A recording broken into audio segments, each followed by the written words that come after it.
know if our comments are working, but we are on. Let me see. Let's see if there's a. We'll do you want to place bets? Who makes the first comment? I bet you it's. I say e-girl. Yeah, I was gonna say e-girl is on it every single time. My vote is for e-girl. She manages to be the first one to the punch every week.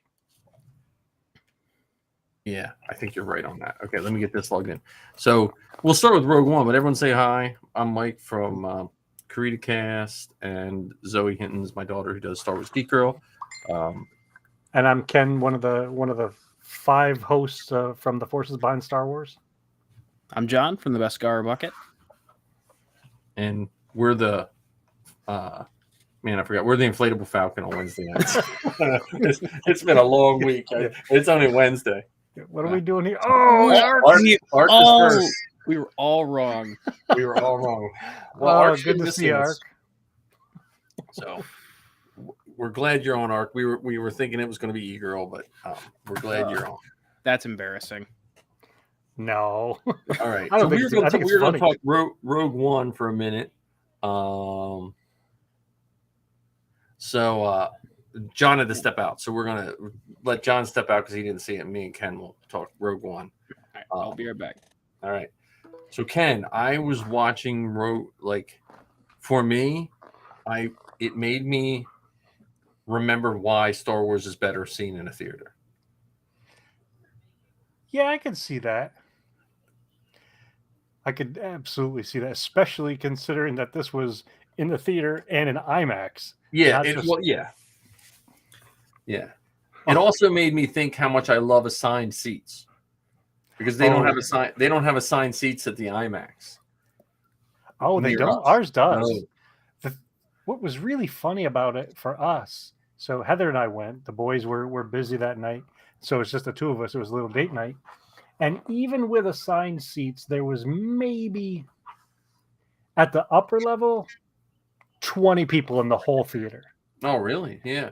And we typically either sit in the back row of the front section so that nobody's behind us, right, or the front row of the back section so that nobody's in front of us. And even with that thought out process, even with that picking our seats, we still managed to have a herd of goofballs behind us that were kicking the seats next to Heather and were just irritating the bejesus out of her. Oh man, I'm sorry. That's the only downside when they re-show a movie,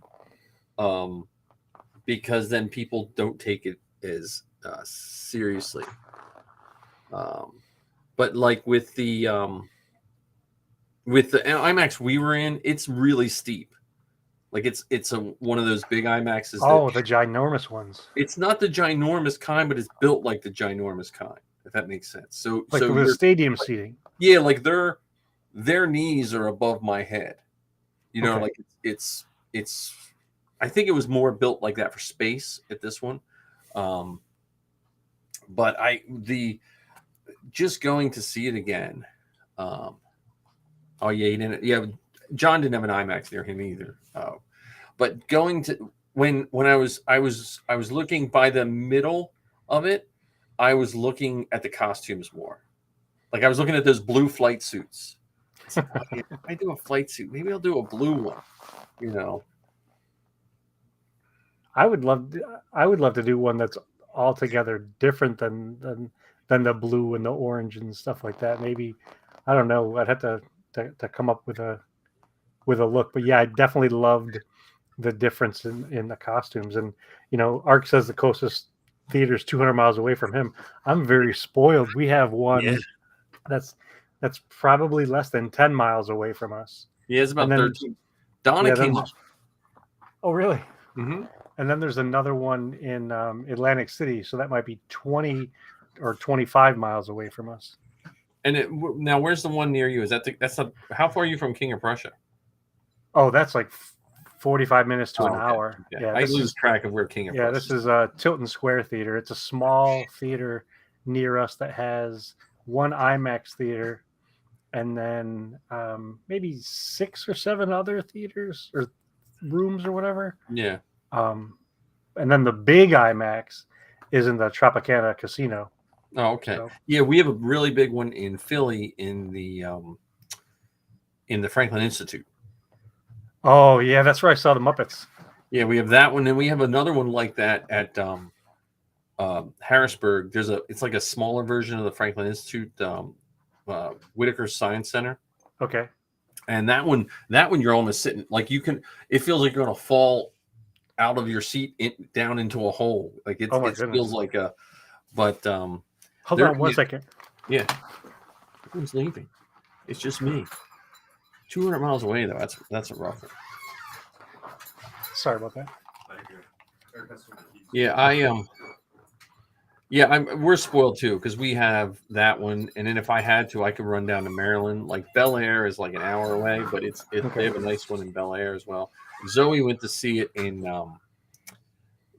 Burbank, and she's going to El Capitan Friday to see it. That's cool. Whatever the Chinese, I don't know what did it used to be called? The Chinese Theater? The Man Chinese Theater. Man Chinese Theater, but the one right there on Rodeo Drive. Yeah, right there on Hollywood Boulevard. Yeah, Hollywood Boulevard. That's what. Yeah, she's going there with a bunch of mercs on Friday because she met a bunch of mercs at an armor party. That's really, really cool. So, well, she can get pictures of R2D2 and C3PO steps in the concrete. Are they still up front? Because someone was telling me they moved them. Like what those ones in front of the theater, they can be pulled out and moved. Oh yeah, I don't know. Maybe they might move them to protect them. I mean, you wouldn't want. Yeah, they'll clear them out so when someone's having a big day, they're not like, okay, you're 4 streets down. We're gonna have the ceremony. Yeah, I'll have to ask her because when we went to LA, it was so crowded there. We didn't want we just went to Scum and Villainy. We were like, because Scum and Villainy is like what 2 blocks down or a block and a half down from there. But it was like Dirty Elmo and Dirty Darth Vader getting their pictures with Taurus out in front of Man's Chinese Theater. Well, it's kind of like Times Square. Yeah. Times Square has all of those folks. Yeah, that's funny. What else did you like about seeing Rogue One again? Oh, the battle over scare, all the Scarif stuff. Because I had seen it. I think the first time I saw Rogue One was in an IMAX. We trooped it, and then they saved us a whole row, and then we all, But I wasn't really paying attention as much because I was just, I just got done trooping, and I was, but the all that just the color palette of that movie is different than the sequels, I think. Yeah, absolutely, and they're different than the original trilogy too. Just I think due to the technology and the nature of the equipment that they use to capture all of that stuff. Yeah, that was Scarif by it. So I think Scarif might be one of the most beautiful places that they went to, other than Naboo. Yeah. Well, and the preview of Andor kind of made it even better. Yeah. Because like I think Andor is going to. I'm curious how I know what stories are going to be set, what people are going to hate about it. I know right now it's going to be too political or too this, too that, but it looks like it's going to be a really cool ride. So, well, I'm curious with the political part. I'm wondering if folks are going to take such a hard stance to the politics because of some of the comments that have been made about it so far, saying, that it could fit into today's Trumpian climate and everything like that. Well, and there are certain phrases that get thrown around nowadays that when people use them, I truly don't think they know what they're saying when they say it. I also think nowadays, just because of where we've come, if you think of the political climate, George Bush's first, when he was first elected and all that stuff, there was second George Bush. Yeah, the second one. Well, even for any of them, even Clinton, any of them, there was still all this stuff going on, but you could detach yourself from it because you didn't have social media, and even when social media started early, it was never really political. You might have one uncle that would send you weird stuff about like spacemen and Bat Baby, but you know what I mean? It was, and now it's interwoven, and so the people who watched Star Wars and understood all the political underpinnings, and some weren't even that well underpinned in all the Star Wars movies, they understood it, and the people that weren't political or didn't want it politics in their sci-fi, they didn't realize was there. Yeah, and what's funny is so people of our age now, when we talk about the politics in Star Wars, we can understand it and see it. But Yep. when I was a kid, it was still there, but I didn't even know it. Yeah, I didn't understand it. I didn't pay attention. Like I didn't realize that the Emperor was supposed to be a stand-in kind of for Richard Nixon. Like I didn't know that. I didn't realize that the Ewoks were supposed to be a stand-in for the Viet Cong. Like I didn't know those things. Right. See, well, for me, the first political stuff was, I remember watching American Graffiti when I was really young, probably younger than I should have been. But at my house, everyone liked cars. Before Star Wars, I lived near a drag strip. Everyone worked on cars, so we watched America. And the end of that almost set that political tone because it was an anti-Vietnam war without really mentioning Vietnam. It showed what happened to the people afterwards. And then when I saw Star Wars, the New Hope, the only thing political that hit me was the droid detector. When they wouldn't serve the droids, because we live 15 miles from the Mason-Dixon line, and my grandfather would tell me stories of like when he worked down south in D.C. They would make the buses segregate. When they left D.C., they would make people move to the back of the bus when they went into Virginia or something like that. And so that's the only thing political that hit me because I had those stories growing up. But Rogue One into Andor, I think. The plus side is, to me, with Andor and all these things, you get kids that will see this and it will help them understand the bigger picture. Like and I'm curious if they're going to keep Jedi completely out of Andor. Like if it's just going to be about the little people. Well, I think it will be about the little people. And there will still be moments of either references to or even possible sightings of Jedi and maybe even Vader. Yeah, I would think Vader and the Emperor pop up once or twice, but I also think Vader can't. I still think they have to be sparing with how they use Vader. I'm hoping more for a visit from Dr. Aphra and 000 myself. As you should. Well, see, I don't think Aphra and 000 really fit into the larger narrative. No, you're right. But I'm looking more. I'm looking more for cameos that are a little better than the cameo in Rogue One, where you saw Dr. Azaban. Yeah, and a little better than that, but not much. But not much.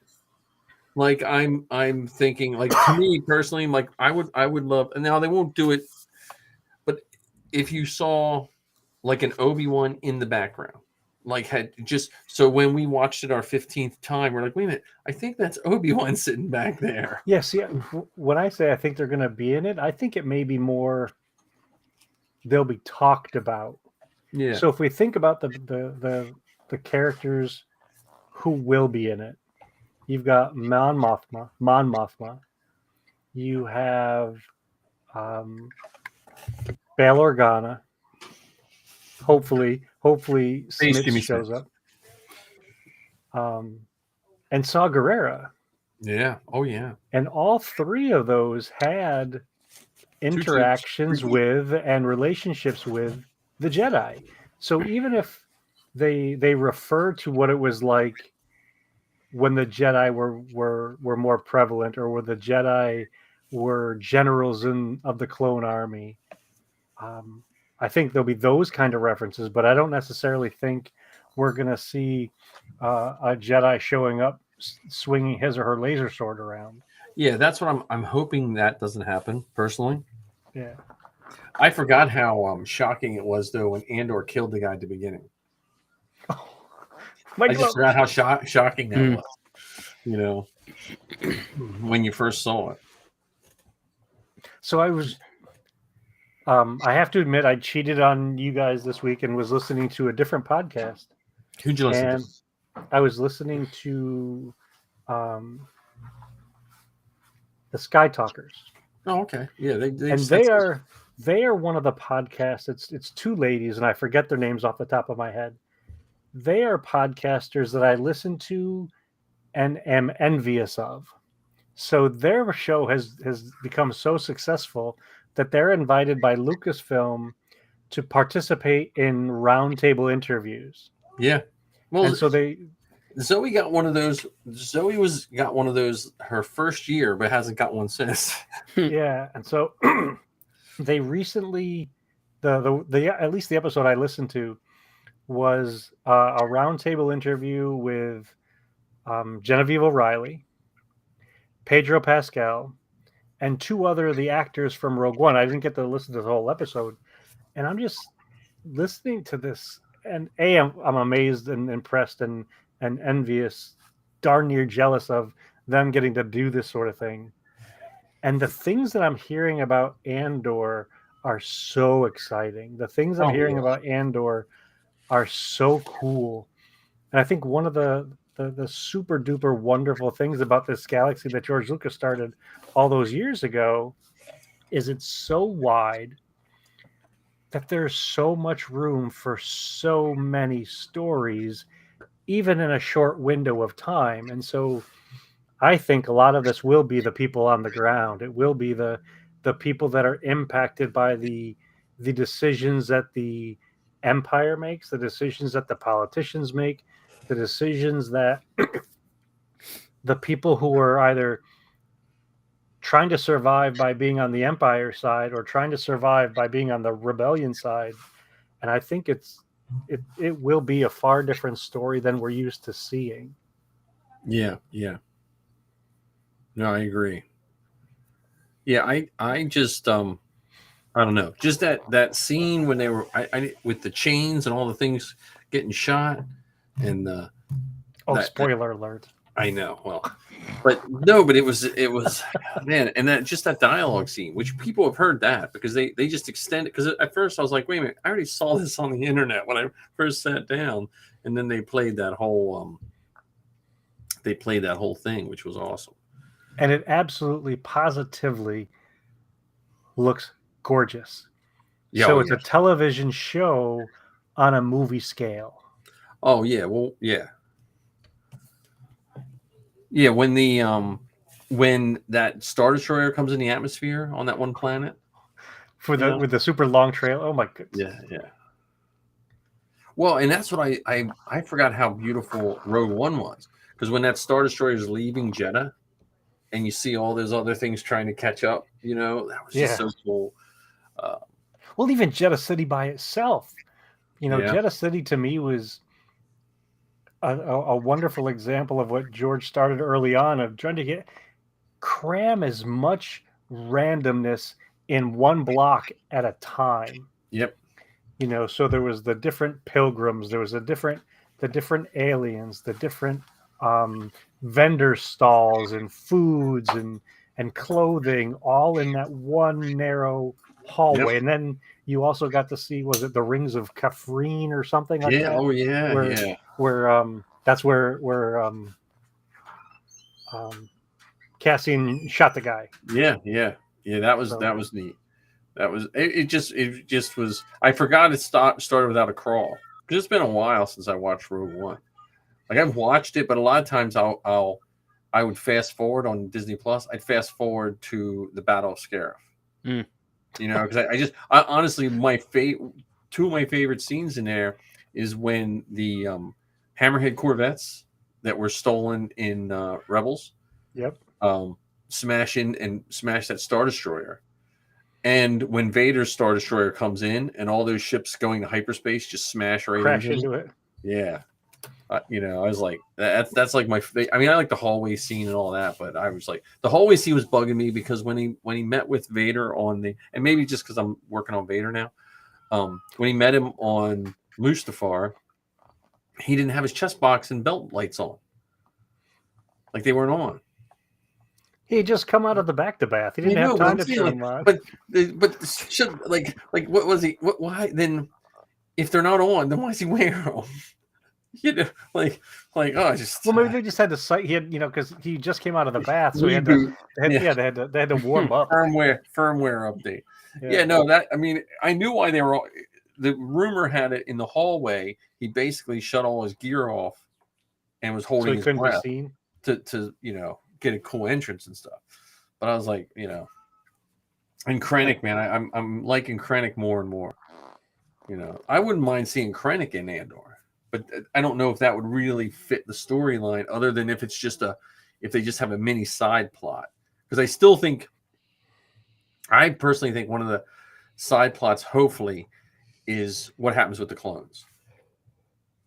Like I wouldn't be surprised if there's some sort of almost rebellion with the clones, and I think they planted that seed in the Bad Batch. Yeah. Yeah, and also, I mean, don't forget, like, we know we're gonna get clones in some capacity. Yeah, because they show them, but that's what I'm saying. Does the phasing of them out hurry up because of possible rebellion? Well, I wonder with that idea of I wonder if what we see of the clones is just a small flashback from when Cassian was a kid, 6 years old. Yeah, because he's been in this fight since he was 6. Yeah, me and Zoe always say that when people talk about trooping, because that's when Zoe started trooping. I've been in this since I was 6 years old. Well, I've managed to figure out how to. Whenever somebody talks about how long they've done anything, like if Heather and I are involved in a conversation and somebody talks about, well, I've been doing this for such and such. Heather will look at me and I will either say the line or I won't say the line, depending on the look I get. Yeah. Well, it's funny. I was looking through a lot of our old trooping pictures, and in between trooping pictures is like holidays and stuff like that. And I'm like, wow, there's a troop from 2007, and I still wear that shirt at Christmas time. I should probably get some new clothes. One thing I will say that I find both interesting and annoying is already the show hasn't come out. There's I think some people have seen one episode of it. Yeah. Because they're lucky. I'm not in that group. However, there are already people bashing it because of, like, for instance, in one of the more recent trailers, there's a blaster that resembles an AK-47. Oh yeah, I know. And they're like, "Oh my goodness, that's just lazy prop making," and I can't believe they would do that. I'm like, just let the show be what the show is. Like, just if that's what tanks the show, a guy holding an AK-47, then we have way bigger problems than the AK-47. If that makes sense. Yeah. I'm just making sure. Speaking of inserting Star Wars lines in the conversation, I think we should talk about John's episode of the Beskar Bucket with his pops. Yes. That is, first off, I realized I'm the exact age as John's dad. Because your dad's what, 54? Yep. Yeah, so I'm 54. So we're the same age. For me, what's funny is, thanks to that podcast, I realized I'm double John's age. I just turned 46 this year. No, so two things I realized. One, John, you and your dad need to take a pilgrimage to Jordan's store. Yeah. I'm just saying, with your dad's love for the toys, and he should listen to Ken's episodes, especially the Kenner's guys stuff. Episode 19. Yeah. Hold on, let me get a pen. And I have some comments about your restoration of toys. Okay. Right? And you can tell me if this makes sense, because your dad made some really good points about, like, if you buy a car and you restore it, it's okay. But if you buy a toy and you restore it, not so much. Right. I think part of this is, I used to be a big antique guy too, and a big comic book guy. I think part of it is like antique. Like if you have a toy Tonka truck, it's perfectly fine to restore it and people are happy. If you have a toy wagon and you restore it and people are happy. The second you start touching a toy, people go nuts. And I think it's because those Tonka toys and all that grew out of antique car people. Thank you. Where you have Star Wars toys grew out of comic book people. That Right. kind of toy in comic books, you don't touch anything. You know what I mean? Like you don't restaple it and you don't like that. And I think it's just where it came from, more than anything. Though I think your dad should do some. You should. What I got from that show is two things. You should do some videos of your dad restoring them, but you should go through your collection one piece at a time and make a TikTok for each piece. Yeah, that He's would be 23. By the time he's done, he'll be older than both of us combined. Well, but I'm saying like if you just a TikTok showing the old Falcon and then showing one restored, like to me, there's two really good TikToks. Yeah, I mean we've got quite a bit, honestly. Yeah, man. So Yeah, but you don't even know all that you have, at least according to your show. yeah, and, We have one Yeah. of those? Yes, we do. yeah. One thing I love about listening to your show and Zoe's show is it's the kind of podcast that I will talk along with or talk along to. Yes. Like your dad had made a comment, I'm like, oh no, it's this thing. Like when you guys were talking about there weren't a lot of Phantom Menace toys, I'm like, what are you talking about? Not a lot of Phantom Menace toys. They had pod racers. And then when your dad started talking about some of the other random things that came out, like the Pez dispensers and everything, man, he's talking my language. Yeah, we deal in the mainstream for the most part with a handful of the obscure. Now, did he have fun doing it? He seemed like he was having fun. Yeah, I think once we got past that first minute or so of like, hey, we're recording this, I think he realized like, oh, this is just a conversation. Because your next show with him, I want to hear his take on your Star Wars journey. Yeah, and when we were driving to the Browns game, we were talking about that because he wants to do it again. Nice. So it's a matter of finding the time to do so.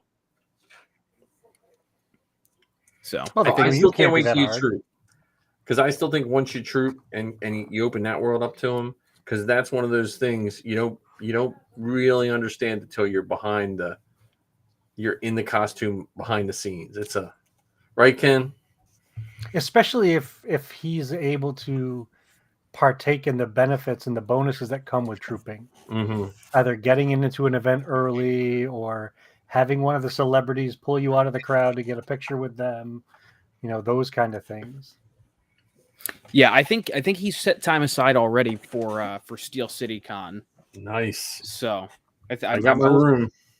They still have not put up the discount code. So if that discount doesn't go, I don't know if I'm going to spend $900 for the weekend at Steel City.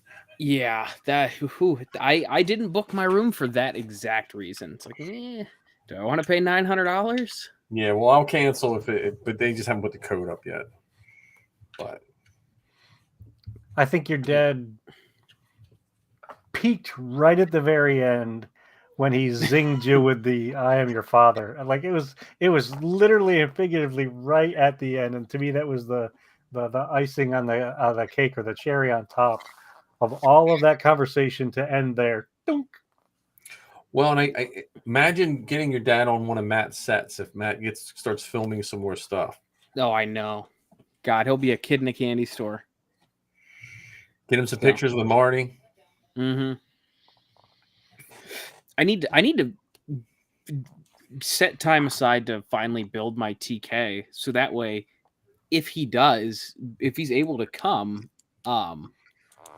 we can put him in your TK if it's still available. Yeah, because I can only wear one.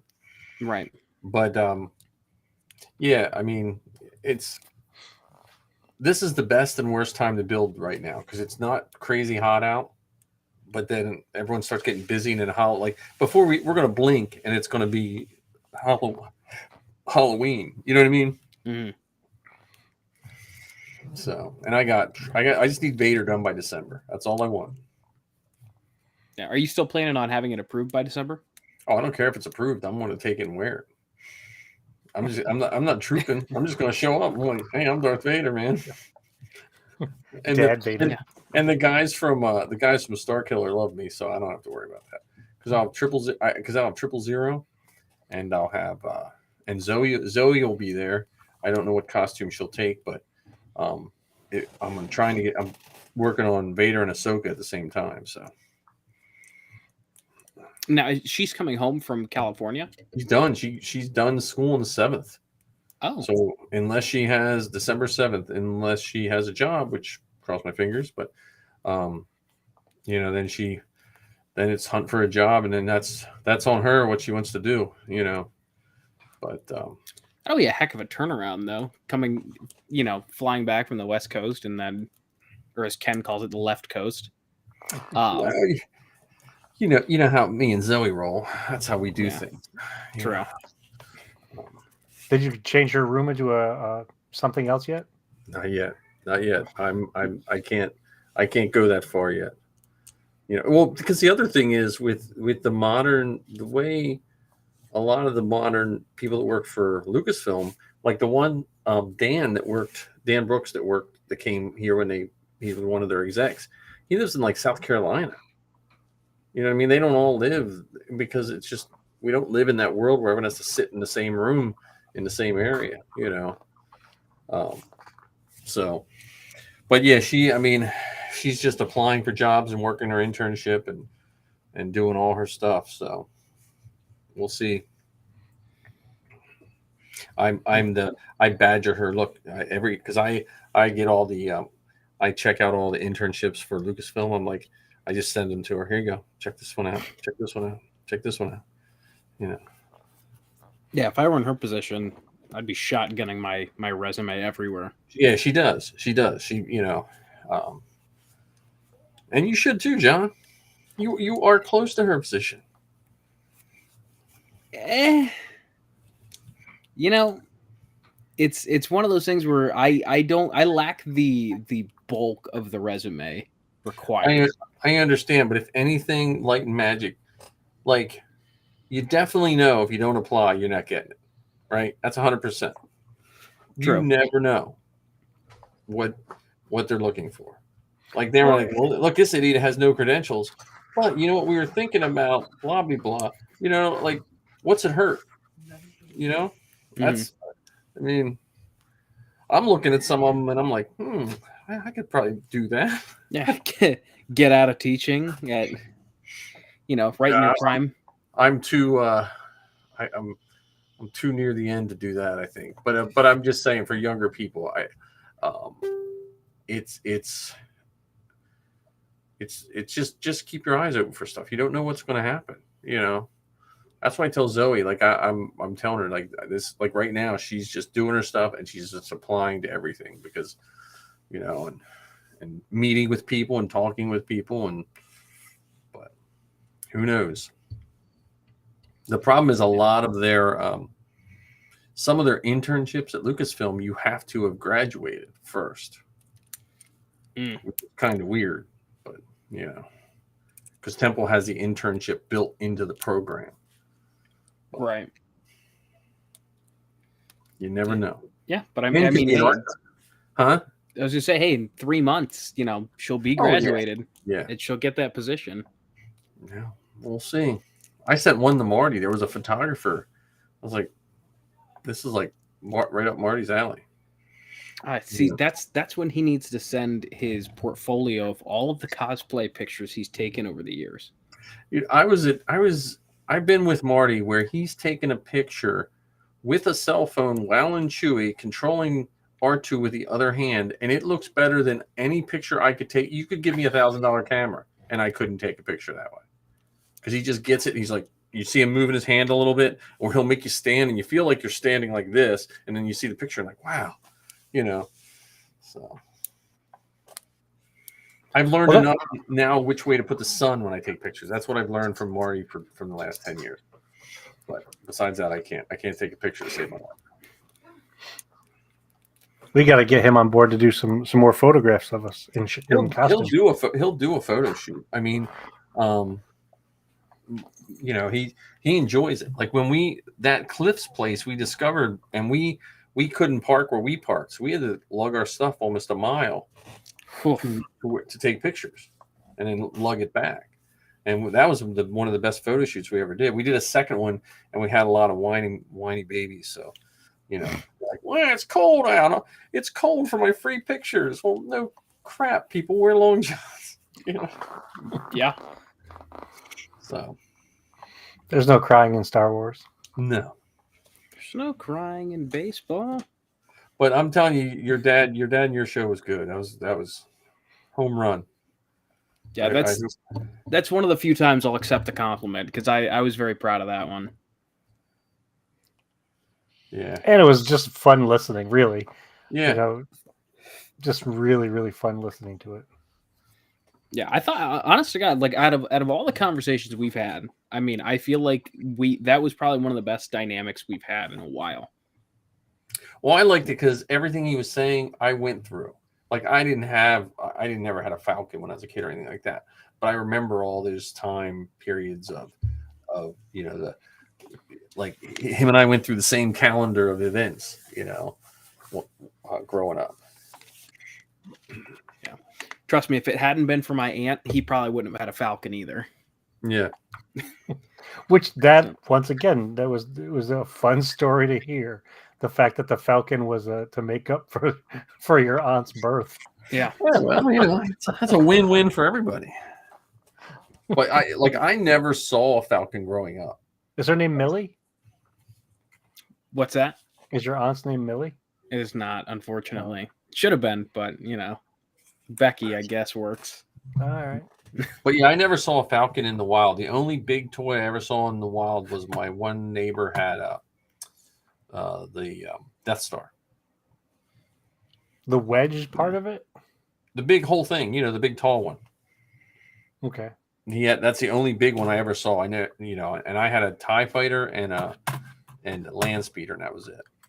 See, I want to know who ended up getting the swing set from was it Return of the Jedi? Yeah, with the swing look like a speeder bike. I want to know what kid got that.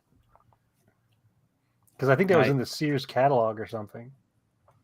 Yeah, well, we'll see, because remember back then you had the Sears exclusives too. Like the Droid Factory I think the Droid Factory, was that a Sears exclusive? Or was it the Cantina? Like they were like crappy ones, but like no, I think the Droid Factory was, yeah, and yeah, and then they re-brought that back, and your dad was even talking about that in the late '90s, and when they made all those real tall action figures, when they made like the Tauntauns and all that, and if you wanted like Luke on a Tauntaun, you had to go to Walmart, and if you wanted Han on the Tauntaun, you had to go to Target, you know, and they made it a hunt. And it still continues to this day. Yeah. Oh yeah. Well, I think, and I liked your Legos. The collector thing it's weird, because I still think kids drove the collecting, and people didn't realize it, because when you just make it for collectors, there's no emotion attached to it. Right. Well, then it turns into either a business or an investment. Right. Which, you know, when, you know, not to toot our horn, but when we were talking with the guys from Kenner, you know, they joked around and said that they used to be in the landfill business because they were designing and producing these toys that were inexpensive, that weren't very and like beautifully engineered, not like some of the things are now. Right. And they would just end up getting, you know, thrown away or lost. Like how many blasters or accessories ended up getting lost within the first 13 minutes of somebody opening it. Yeah. But now when you go to get a toy, you get a 6-inch Saw Gerrera for $40. And you're not losing any of those pieces. Yeah, you're not taking any of those pieces out. You're leaving it in the fancy box, because even the paper on the box is more valuable than the original price of one of those figures were back in the 70s. Well, and again, like when I see the old Tusken Raiders and stuff like that, it reminds me of playing with them. When I see the Clone Wars toys, it reminds me of the girls playing with them. Because to me, as much as I know, at my age, I should really look back at the original 12. The highlight of, to me, Star Wars toys was the Clone Wars era, because they were coming out with toys like left and right. You couldn't keep up. And if you bought 3, you put them together and it made a droid, so we bought them for the girls, and there'd be an episode, and then 2 weeks later that those toys would be out. Like, I remember Goldie the droid, the R2, and and like Target, you could just like fill a cart every week with Target if you weren't careful. Yeah, and even not just would they show up on screen, but they would. I remember some of them had little DVDs that had like part of an episode in them. There was the clones that had the brain sucking snake that turned them into zombies or whatever, and that came with a little DVD with with clips from the show. Yeah, and then they had there for a while, Target was exclusive to any of the red clones, so you could only get Commander Fox at Target. So all the action figures were like $7, except for him. He was $14.99, and that was Safi's favorite one. Like, she still has him. That was, and he was barely in it. He was barely in the show. And one of the things I find interesting about Star Wars toys in general is the value that they've accumulated when the cost of the item is nowhere near the price people are willing to pay for it. Right. And there's still a lot out there. Like those 70s. Now, there's some rare ones, but if you even just watch any special on those Star Wars toys, they were pumping those things out, You bet. And you still come across people with piles of them. But that's now why I don't understand the price of them now. Yeah, well, it's just, I think part of it is, I don't want to say it's laziness, but I think part of it is people don't want to hunt for them. Like because you have the internet now. So like, I used to carry a little book about the size of an iPhone when I was a big comic book and toy guy in the 80s, and it was just handwritten. I had handwritten lists, and Missy and I'd be driving around. Hey, that looks like a flea market. And you'd go down your list, and you'd spend an afternoon, and people, they just don't want to do that. And everyone wants top dollar too. Except for apparently wherever Toga lives. Toga seems to find the people that are like, well, I have this giant suitcase full of stuff. I don't know what it is. Give me $10 for it. But I will gladly sell it to you for $45. That would be a good pilgrimage for you guys too, to Toga's house. Yeah, I was telling him. I think we were talking about it on the show. Yeah, you were. Yeah. We've only had one encounter like that. It was that C-3PO we were talking about. Yeah, and like I said on the show, though, it's like for the most part, everyone knows what they've got. They see the Star Wars logo and they think it's worth a fortune, right? Because of the internet now, because you could see what this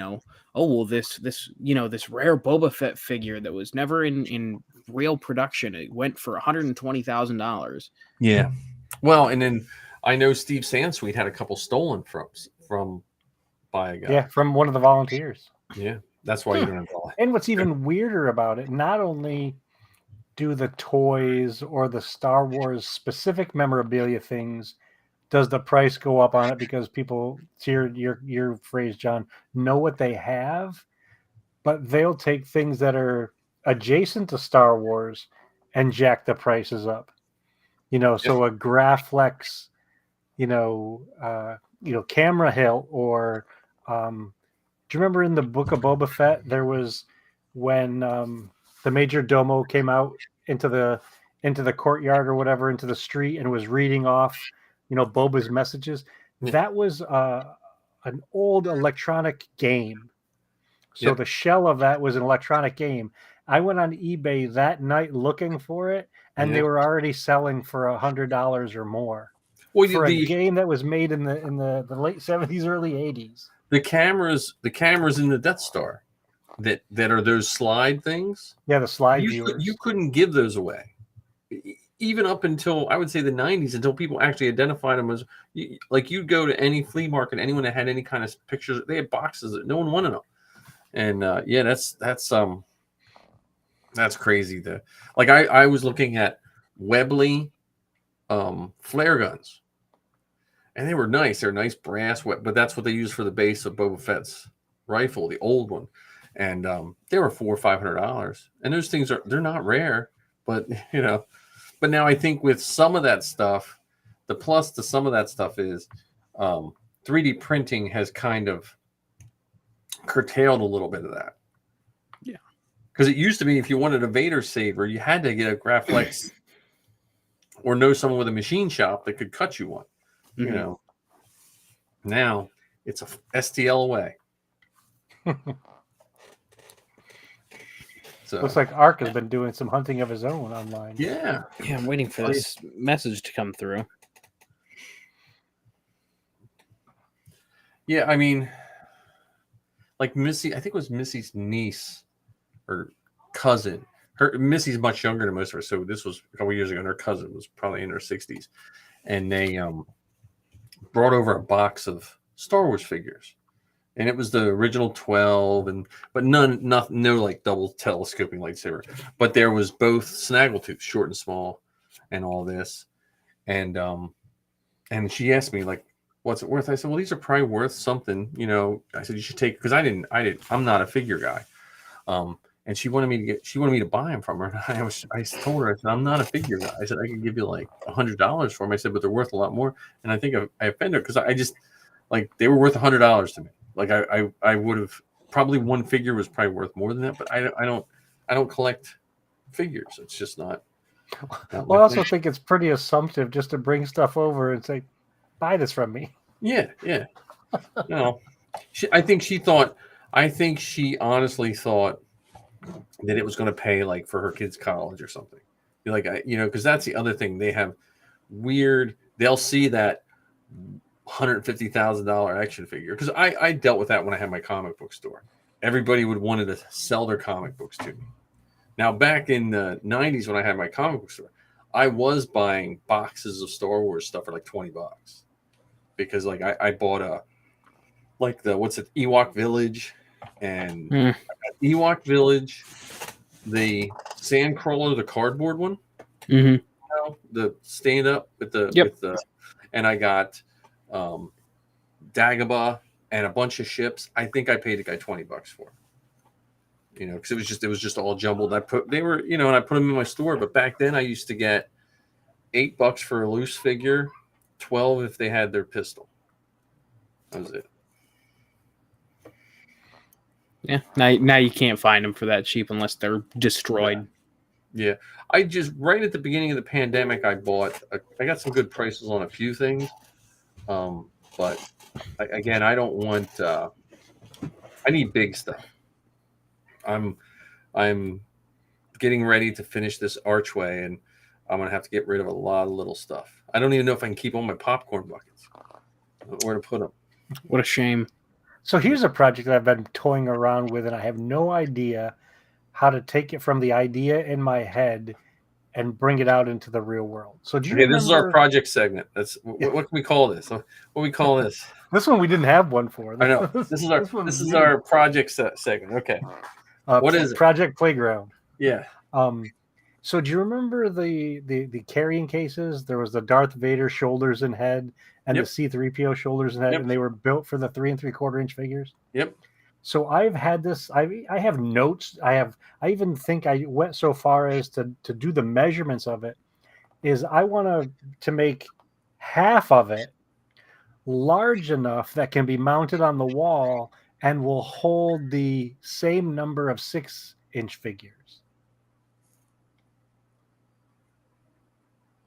So you want to make it'll be twice as big. Yeah. Roughly. Yeah. Well, see, is there any STL files of that? You're talking to a guy who doesn't have a 3D printer, my friend. Give me 2 minutes. I'll figure it out. Well, because when Ken, I used to have the Vader and both C-3POs. I had the gold one and the yellow one. And so my plan at my old house, I had a Star Wars room. This was in the 90s. I was going to build bookshelves that were the exact width of each one, and one would be painted black, one would be painted gold, and one would be painted yellow, and then make the shelving big enough to hold the regular, the Power of the Force was just coming out, or the the bulky ones. I was going to do that. I mean, it would have to, it wouldn't be doubled. It would be like 1.8% or something like that, right? 6 is it 3? Is it 3 3/4 inch? So it'd be 3.75 equals 6. So it'd be 3.75 divided by 6 would be your scale factor. Right? Well, it'd be bigger than that because the rectangles. Yeah. Well, maybe it would be the square factor. Well, wait a minute. So how big are the rectangles for? I don't have. Yeah, they're probably like 4 inches, maybe, right? Yeah, because I thought IG-88 was a little bit taller than 3 Okay, so 3/4. if they're 4 inches, so just say the other ones are 7, right? So then it would be no, that can't be right. 4 times x would equal 7. Divide both sides by 7. I forgot you were a math teacher. Yeah, you should have seen. Let me see. Want to do my taxes? No, I do not. I like algebra and trig and Google and Excel spreadsheets. That's my math.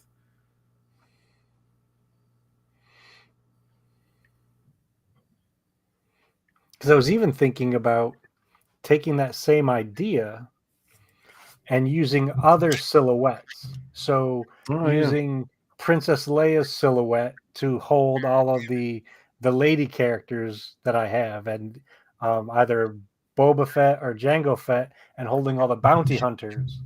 So I know what you could do, Ken. I have the perfect idea.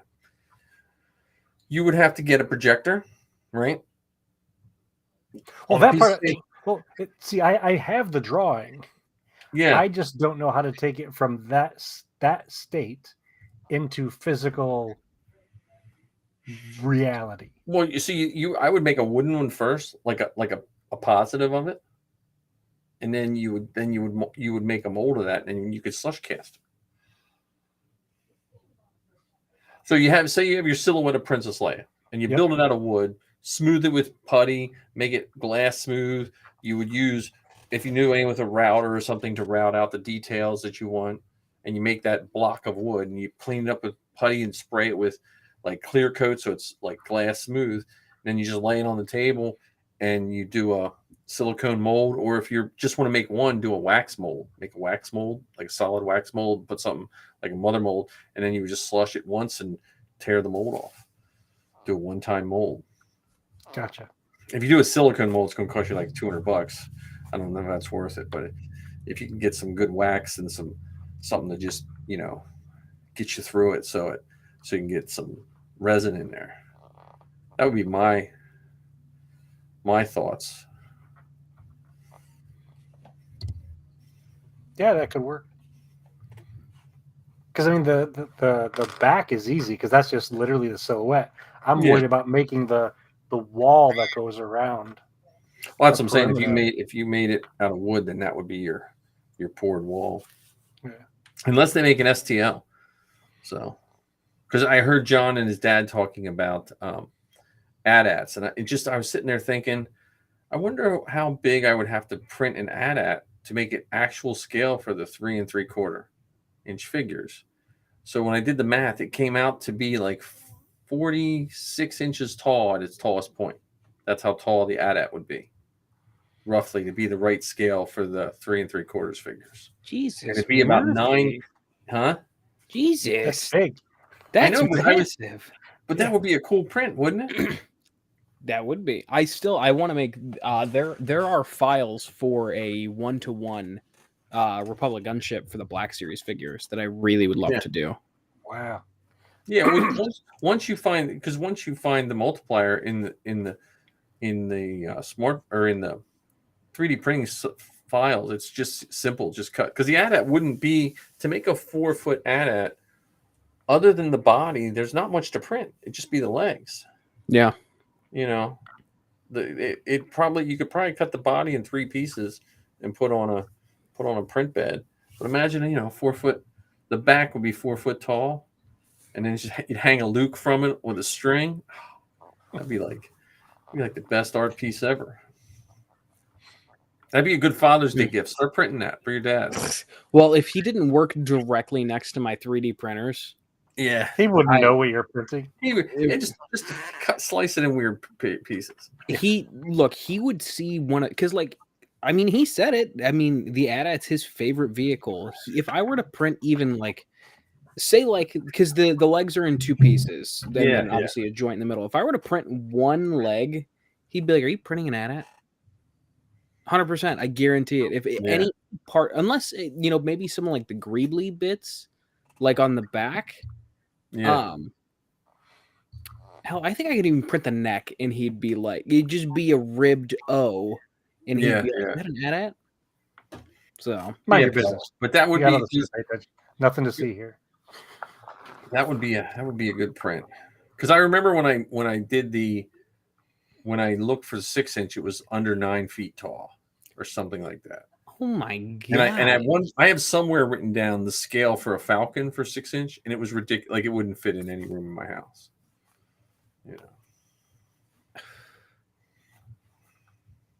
But that would be cool. An AT-AT would be cool. I still want a 1-to-1 X-wing.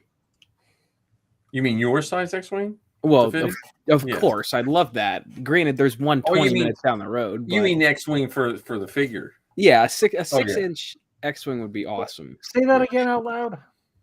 There's a life-size X-wing like 20 minutes down the road from me. How many episodes have we had and you've never mentioned that?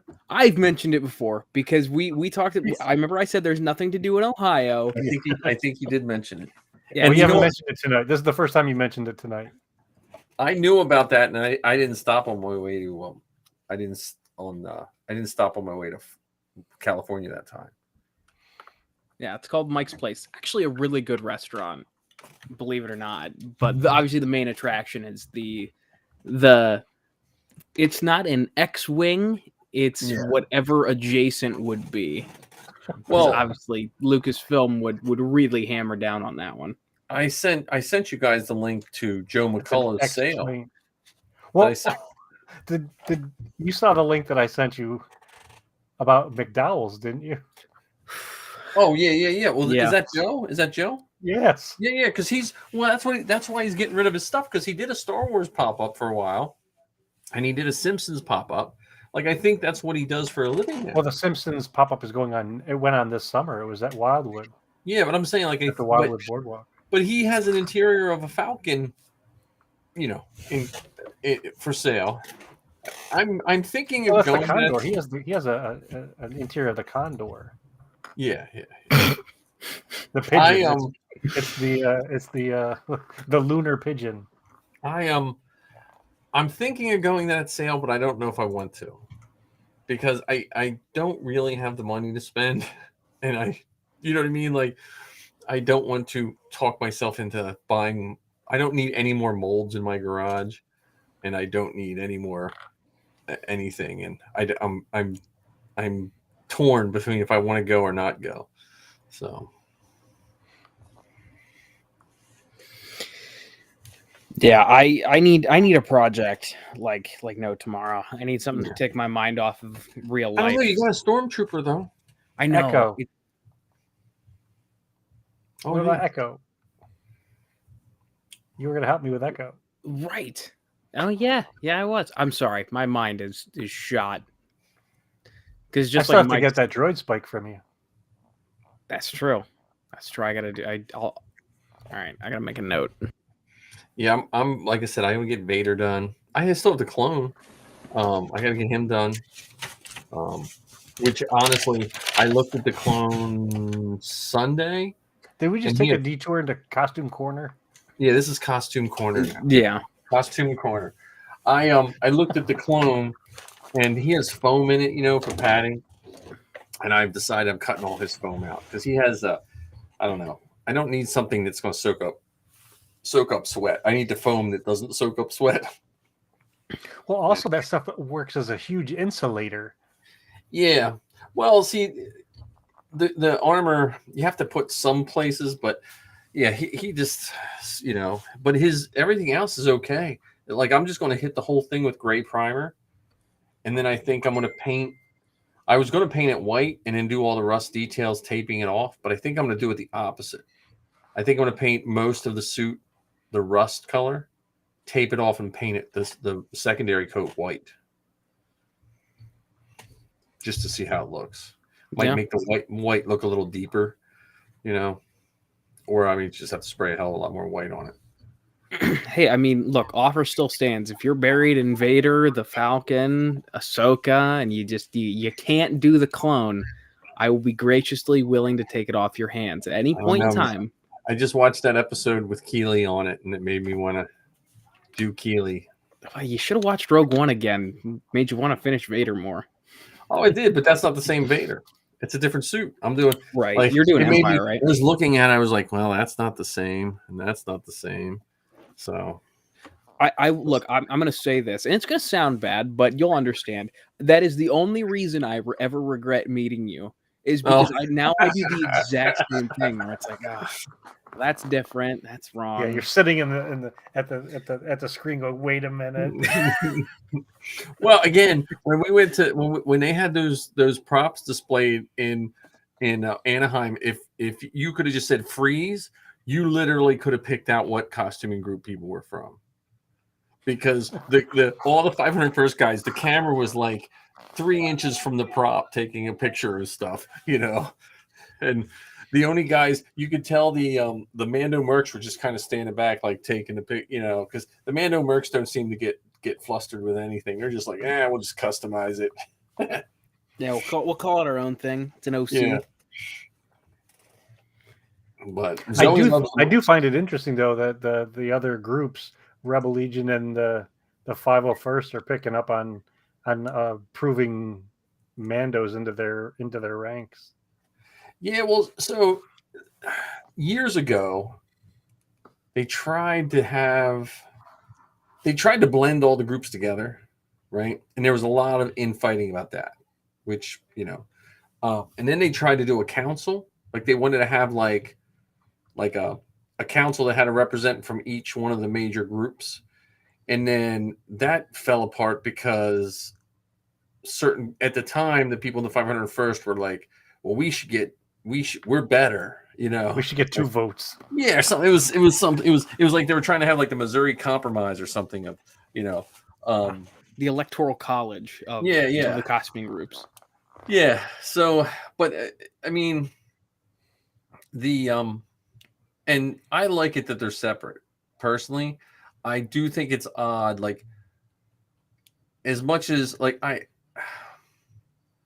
I feel letting certain people in certain groups in certain costumes is kind of a cop-out.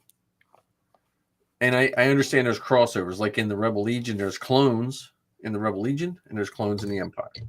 I completely understand that because, I mean, it seems weird, but when they start doing the Mandos, I don't know. I just think they should let the Mandos have their glory with Book of Boba Fett and yeah, I don't know. It may not be, widely accepted or appreciated, but I think it's just the 501st, wanting to enjoy some of that publicity. Well, and the other thing is, the only thing that I honestly might be something that people might want to think about. Maybe the groups stay separate, but maybe the CRLs become like consistent. Because that's, I mean, that's what it boils down to. But and I don't think all the 501st guys are like that. Like I know the CO, he's from Jersey. He's from your neck of the woods. Justin Solenfeld, he's not that way. He's he just likes the costuming groups in general. And I know the Mercs I think the Mercs are having a headache with someone that doesn't have a T-visor or something. Not someone that doesn't have a T-visor. So there was a maker of helmets who made his helmet look like a skull, mm-hmm. and it took up a big portion of the the vertical piece of the T-visor. It became very popular. It was, I think, called the executioner style. Executioner, yep.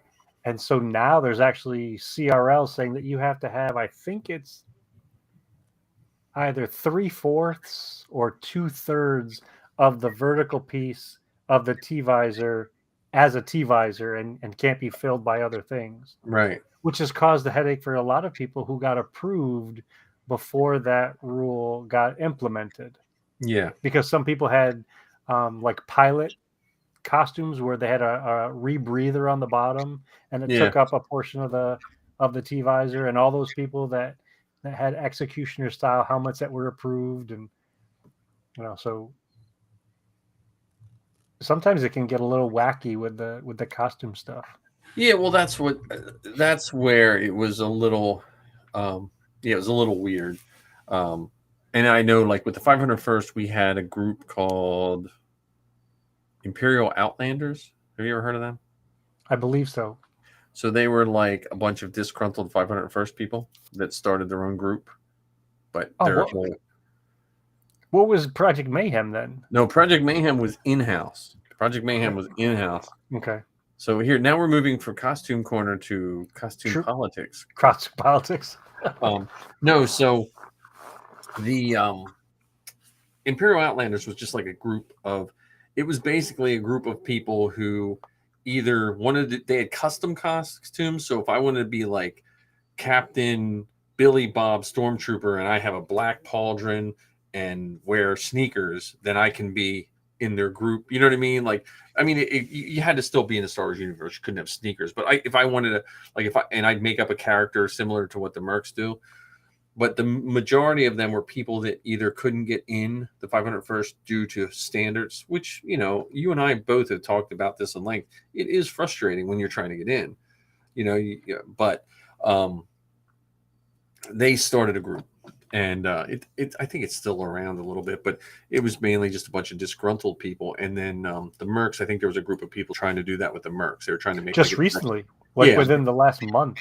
Yeah, trying to make a secondary group, which I think, again, I'm a true believer in why you do something.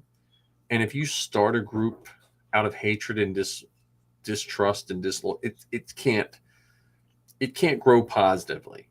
To me personally, because if that's what your common denominator is going to be. When everything's quiet, they're not going to talk about their costumes and this and that. They're going to talk about, oh, I hate this group because they did this to me. And then that just doesn't, you can only put up with that for so long. Yeah. And before that group has a fractured group that does something. Well, there was a comic book called Junior Jackalope, and it was about these animals that were intelligent. And they wanted to take over the world and save the world. And they wanted rights and stuff like that. And so they finally got all their rights and they, overthrew man. And there was these little bugs that started saying, hey, we want to be treated better. And it ended with one of those guys squishing it. You know what I mean? Because there's, but the Outlanders were, I think they're just, I don't know. I understand all the different groups, but I think, especially nowadays, I think the main groups, you don't need any more. You just need good people in them, And Project Mayhem was in 501st. It was just a bunch of people that were against diversity, was against like it was just they were the best way to put it is, not to be overly political, but if you take the extreme MAGA people, they would be Project Mayhem people. Like when the 501st was trying to do equality and like do some rainbow flag, they were having fits about that. And they were we had a woman CO, and they ran that poor woman through the coals, and they wound up like they went behind her back and got her kicked out or something like that, or suspended. It was just not a fun time. And then I got a bunch of the Project Mayhem people mad at me because I went on a little bit of a rant. I said, I will not troop with anyone I find out was in Project Mayhem, and our CO and someone else was it. They were members of Project Mayhem at the time, so that didn't go over too well. But there's still remnants of that. But I think overall the costuming groups just go through growing pains, and I think the 501st for the longest time was the top dog, but not anymore. Well, I think especially when there's the increase in quality and skill of the costumers, and to your point earlier about the 3D printers, now they have access to tools that aid in the creation of. Yeah. Oh, definitely. 3D printers don't do all of the work of putting a costume together. Right. But you're not beholden. Before printers, we were all beholden to about 5 or 6 guys making armor in the world. Yeah, or you were like with the Mercs, you were making it yourself. Yeah. With a heat gun and 6-inch or 6 millimeter. Yeah. Expanded. Oh man, PVC. I hate that 6 millimeter. I don't know how you guys use that. I hate that 6 millimeter stuff. I always get bubbles in it. I use it sparingly and take my time.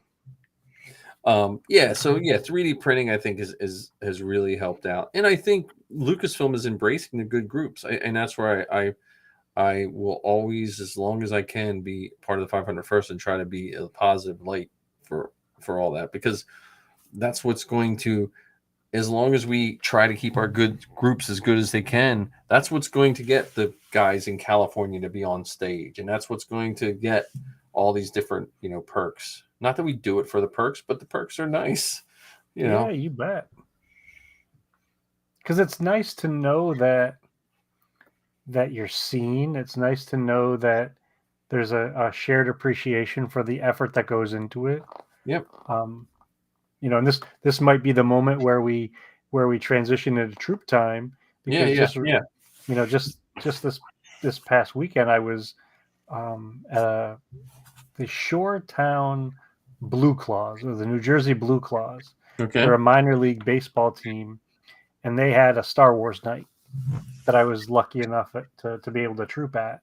And it was 2 Mando Mercs from the New Jersey group, myself and another Merc, 1 gentleman from the 2 gentlemen from the 501st. Mm-hmm. Somebody dressed as Kylo Ren and the TK.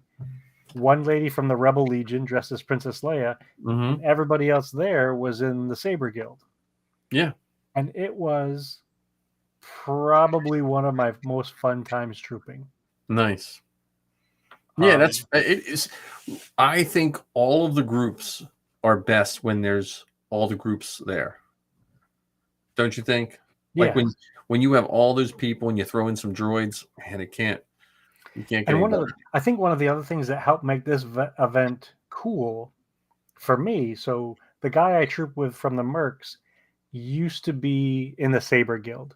Mm-hmm. So he knew a lot of the people that were there from the Saber Guild. And we didn't have a handler. We didn't have a Mercs handler. Right. The folks who were handling the Saber Guild would constantly and consistently check on us. Right. Make sure our costumes are okay, ask if we want water, ask if we need anything. They were just as attentive to us, the Mercs, as they were to the other groups. Because I've been to some events where you could draw a line right down the hallway and like, don't cross this line because you're not in our group. Yeah. Yeah. But that night, everyone was taking pictures with everyone, and fans were getting in all the pictures with everyone, and it was a Star Wars Group 1, not Star Wars Groups 4. Yeah, no, and that's the best troops, and we, like, I trooped in Maryland this summer with and what's nice when I troop in Maryland, I don't even know who's with who. There was Mercs there, and there was a bunch, and we just trooped, and we had handlers and stuff like that, and Eastern PA, they just got to fix what they do, because we have a 1-page document on what the handlers are supposed to do. And when they came out with that, Missy's like, I'm out. I'm done. She said, I don't need some. She said, I enjoy doing it and it's fun, but she says, I don't need some kid telling me that I didn't take enough pictures or, She's like, yeah, I'm done. Yeah, as soon as you put a like a mandate, so to speak, for lack of a better term, on something like that, that's when you lose people. Because like I'm sorry, I just kind of jumped in the conversation here. No, yeah. I mean, and it doesn't happen often because most adults, I think when we troop, people don't. A lot of people don't understand that we're professional, meaning we act professional. It doesn't mean we do it for a living. We don't get paid for it, but it doesn't take much effort to just be professional in what we do. And I would say more times than not, the when you have good handlers, they're professional. Like my wife is an extremely shy person, but when we used to troop, if anyone needed help with a costume, she would be right there to help them. I mean, she didn't even know Dan, and she started learning how to suit Dan up before we even knew Dan. And that's a tough costume to not be mildly intimate with someone when you're putting it on. Well, the one thing I do find interesting, you're talking about perks.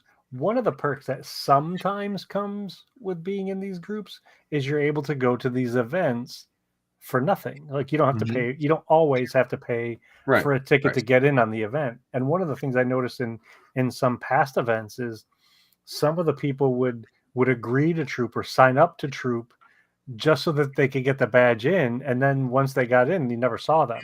Yeah. Well, and see, that's and maybe it's because I work in a profession where we have to make blanket rules, so not to hurt people's feelings. To me, and I've seen it in our group, if someone does that, they don't go to that person and say, hey, you shouldn't have done that. We'll have posted up on the board, new rule, you must check in. Like, really? And because passive aggressive baloney.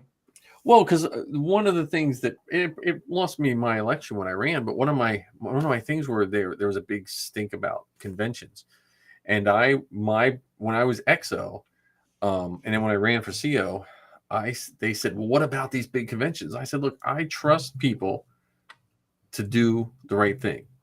I said, if you say make people do a schedule to troop for 4 hours, they will troop for 4 hours. If you say we need help, we need to troop all day, those people will troop all day.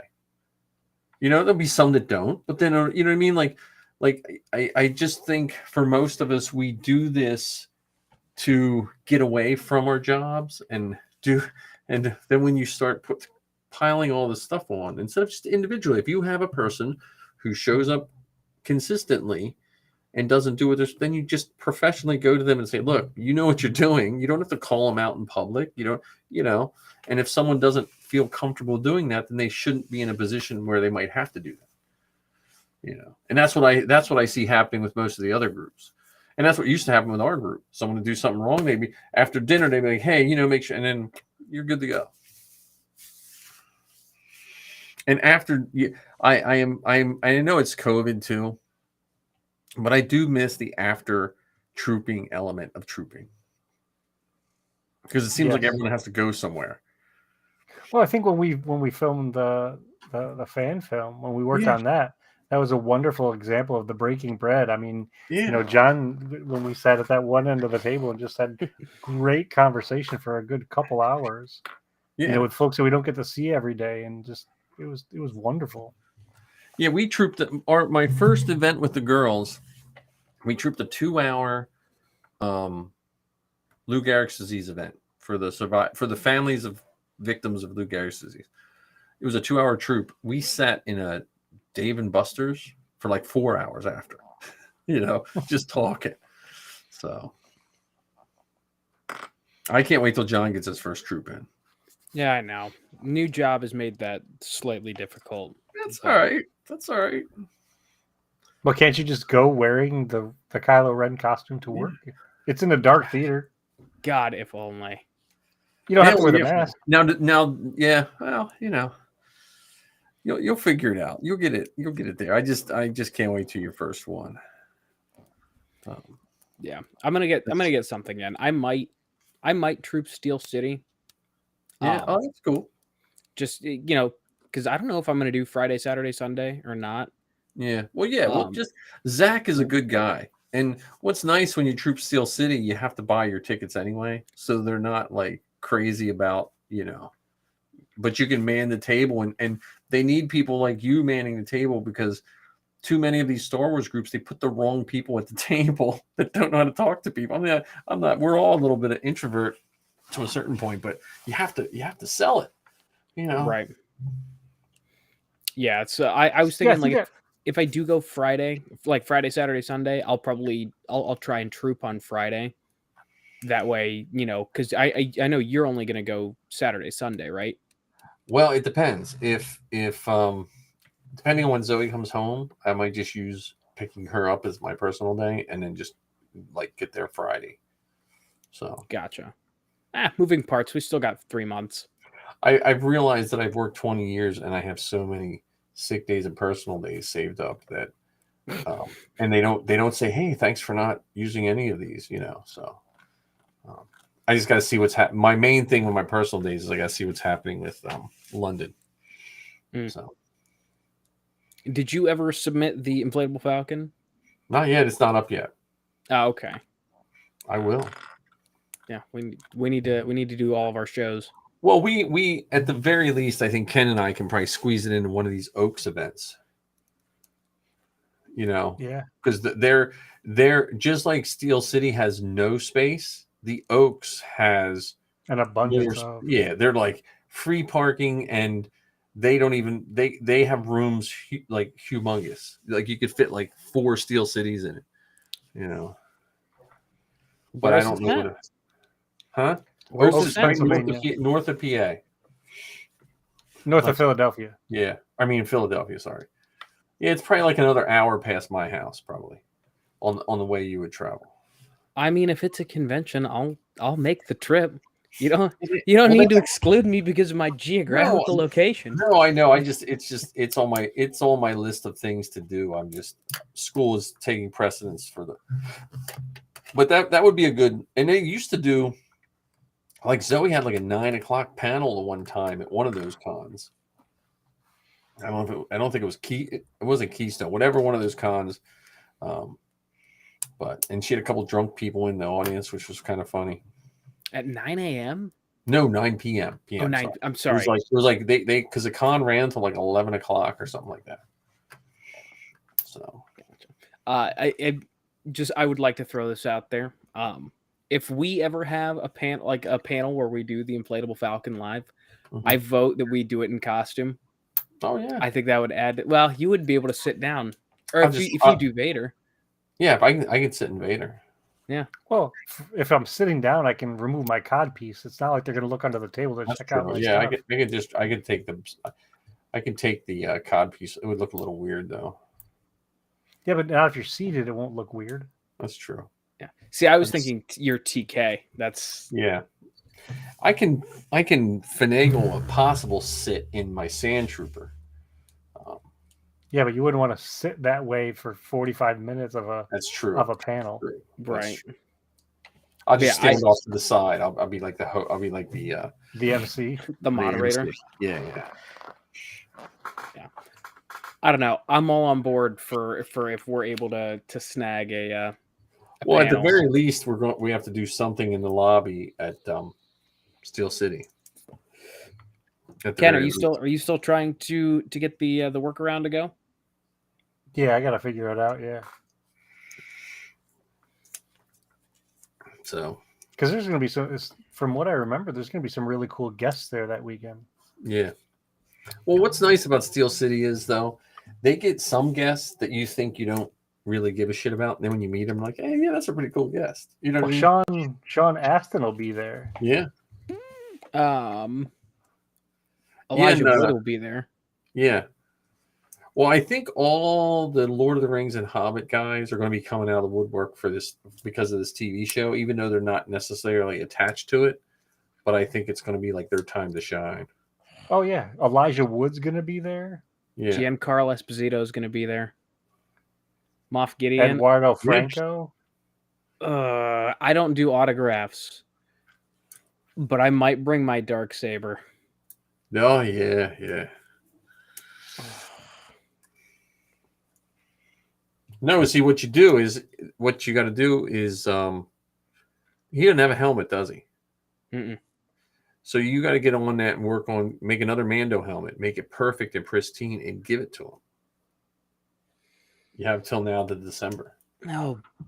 Oh, if I only needed to find a project to do. I know. Well, you were just asking. You were just asking for a project. That's a good one. Oh, let's see pricing and schedule. Wow. Okay, so you know how they do like what is X insert celebrity name here? Like what have they been in? Giancarlo Esposito. Has appeared in Breaking Bad, The Usual Suspects.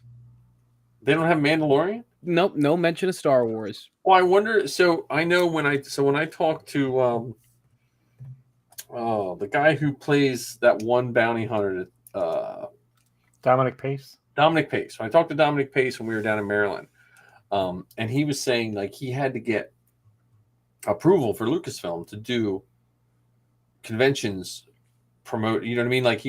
Like to use the photographs of the costume and all that. There's a process. Because I know, because I know he had a banner that wasn't Lucasfilm approved. So when we were taking pictures, he was like, "Okay, just make sure that banner's not in the picture." You know what I mean?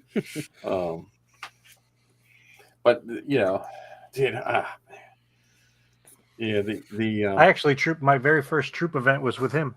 Yeah, he's such a nice guy. Really? Yeah. Huh. We ran into him in costume at Celebration and didn't realize who it was and took a picture with him and Zoe. I just thought someone was dressed up as Gecko. And after when we were walking away, someone said, "Hey, Dominic," and he was talking. I was like, "Shit, that was, Dominic Pace." Yeah, because I got a free autograph because I'm not an autograph guy either. But he when we trooped him, and he's like cheap. He's like $20 or 20. He might be more now. But Zoe interviewed him when he first started doing his it, and he basically said, "I'm just going to do it to pay for my kids' college." Yeah, that's a good way to do it. And like Chris Bartlett, have you ever gone on TK409.com? That's his website. That's where I bought my Jawa robes. That's Chris Bartlett. Heather just said she's interested in going to Steel City with us. Nice. So it looks like we have to go now. So I still recommend if you can get the DoubleTree, get the DoubleTree. Get the DoubleTree if you can. You can go to and then they have you're right there at the mall from one of the zombie films. Whatever Dawn of the Dead is that, or whatever what was the mall? I think that was Dawn of the Dead. Dawn of the Dead. It's right there, Monroeville Mall. They have their theme of their laser tag is zombies or something like that in the arcade. It's not. We did a whole entire trip to Atlanta to go to some of the sets for The Walking Dead. Oh yeah, okay. Yeah, I taught with a girl whose neighbor kid played whatever the girl when she was first born. They had twins playing her when she was little, the baby. Oh, okay. So, I don't know. Because she lived down near there, and she said, you'd just be driving to work, and you look, and there'd be like a camera crew and a zombie walking across the field. She said you just kind of got used to it after a while. That's funny. Heather said the Facebook Live comments aren't coming through. Oh, let me see. Yeah, they never come through. I don't know why. I have it turned on. Let me see if I can get to it. I think it worked at one time, and then it. I don't know. We're not professional here. I'm sorry. Here we go. I wonder if it's because it posts them up. I don't know. So I'm looking at the TK409.com. I'm looking at his FET stuff. Yeah. Now this is old. Some of his stuff's old, but he started that when he was just a normal trooper like us. He used to do 3PO for Lucasfilm for a while, but he literally is just one like us. Yeah, I want to know why some of this stuff is so cheap. Well, I don't know if his price. I don't know if that site's been updated. Okay. So I was gonna say because a canvas Empire Strikes Back Boba Fett cape is $30. Yeah, that's probably. I mean, you can post up and see if they'll sell it to you. See what you know. Yeah, and If like the site was hosted in Pennsylvania, he would have to sell it to you at that price. yeah, Post it up. yeah, but like even the vest is only 75, and you can't find that has. You'd have to go. That can't be updated. yeah. But that's where I got the Jawa robes. That's how I found out about them in 06. I bought them in 06 when I ordered them. The Jawa page is down. Yeah. So. Yeah. Interesting. But well, do we have another segment left? All right. Let's see. We did costumes. We did. Well. Oh, I forgot to tell you the coolest parts of trooping at that baseball game. Yes. Right. So, other than the pictures with all sorts of different fans and stuff, they had the other Mando and I, Coda. We got to go out on the field during the eyeball race. Where the eyeballs run from the first baseline all the way around to the third baseline. Yeah. And we also got to be the ones who helped throw out hot dogs and T-shirts to people. Nice. It was the funniest thing. Is this minor league baseball? Yeah, minor league baseball. Yeah. Okay. The Blue Claws. See, it's weird. It's weird Lucasfilm's rules on all that stuff. Because I used to, when I was the XO, I had to read all those stupid rules. But they're not allowed to make you do anything. You know, like, and they're not allowed to promote, like, even if, like, we're not allowed to throw out the first pitch, is what I remember. But, like, they're also not allowed to promote that we're doing things. We can still do them, but they can't, come see Mandalorians, like, run the bases. They can't do that. You can still run the bases if you want. It's just, it's weird, the Lucasfilm agreement with those minor league teams, you know. Yeah, I don't think we were advertised other than it was Star Wars night. Yeah, I think and I think they're not allowed to advertise our groups. And I don't know why that is, but yeah, I don't know if they advertised our groups or just advertised Star Wars night. Well, it's because the minor leagues are called open invite, right? So if you have an open invite, that means all Star Wars groups are invited. Now they can limit due to space or something like that. But if we decided, us three, we were going to start our own Star Wars group called the Inflatable Falcon, and we wrote into, I forget the guy's name, and we got put on that list, we would get our own personal invite. And so say you wanted to show up, Ken, in a non-approved costume of anything, like a string mask and a whatever, if you're in one of those groups, you could go.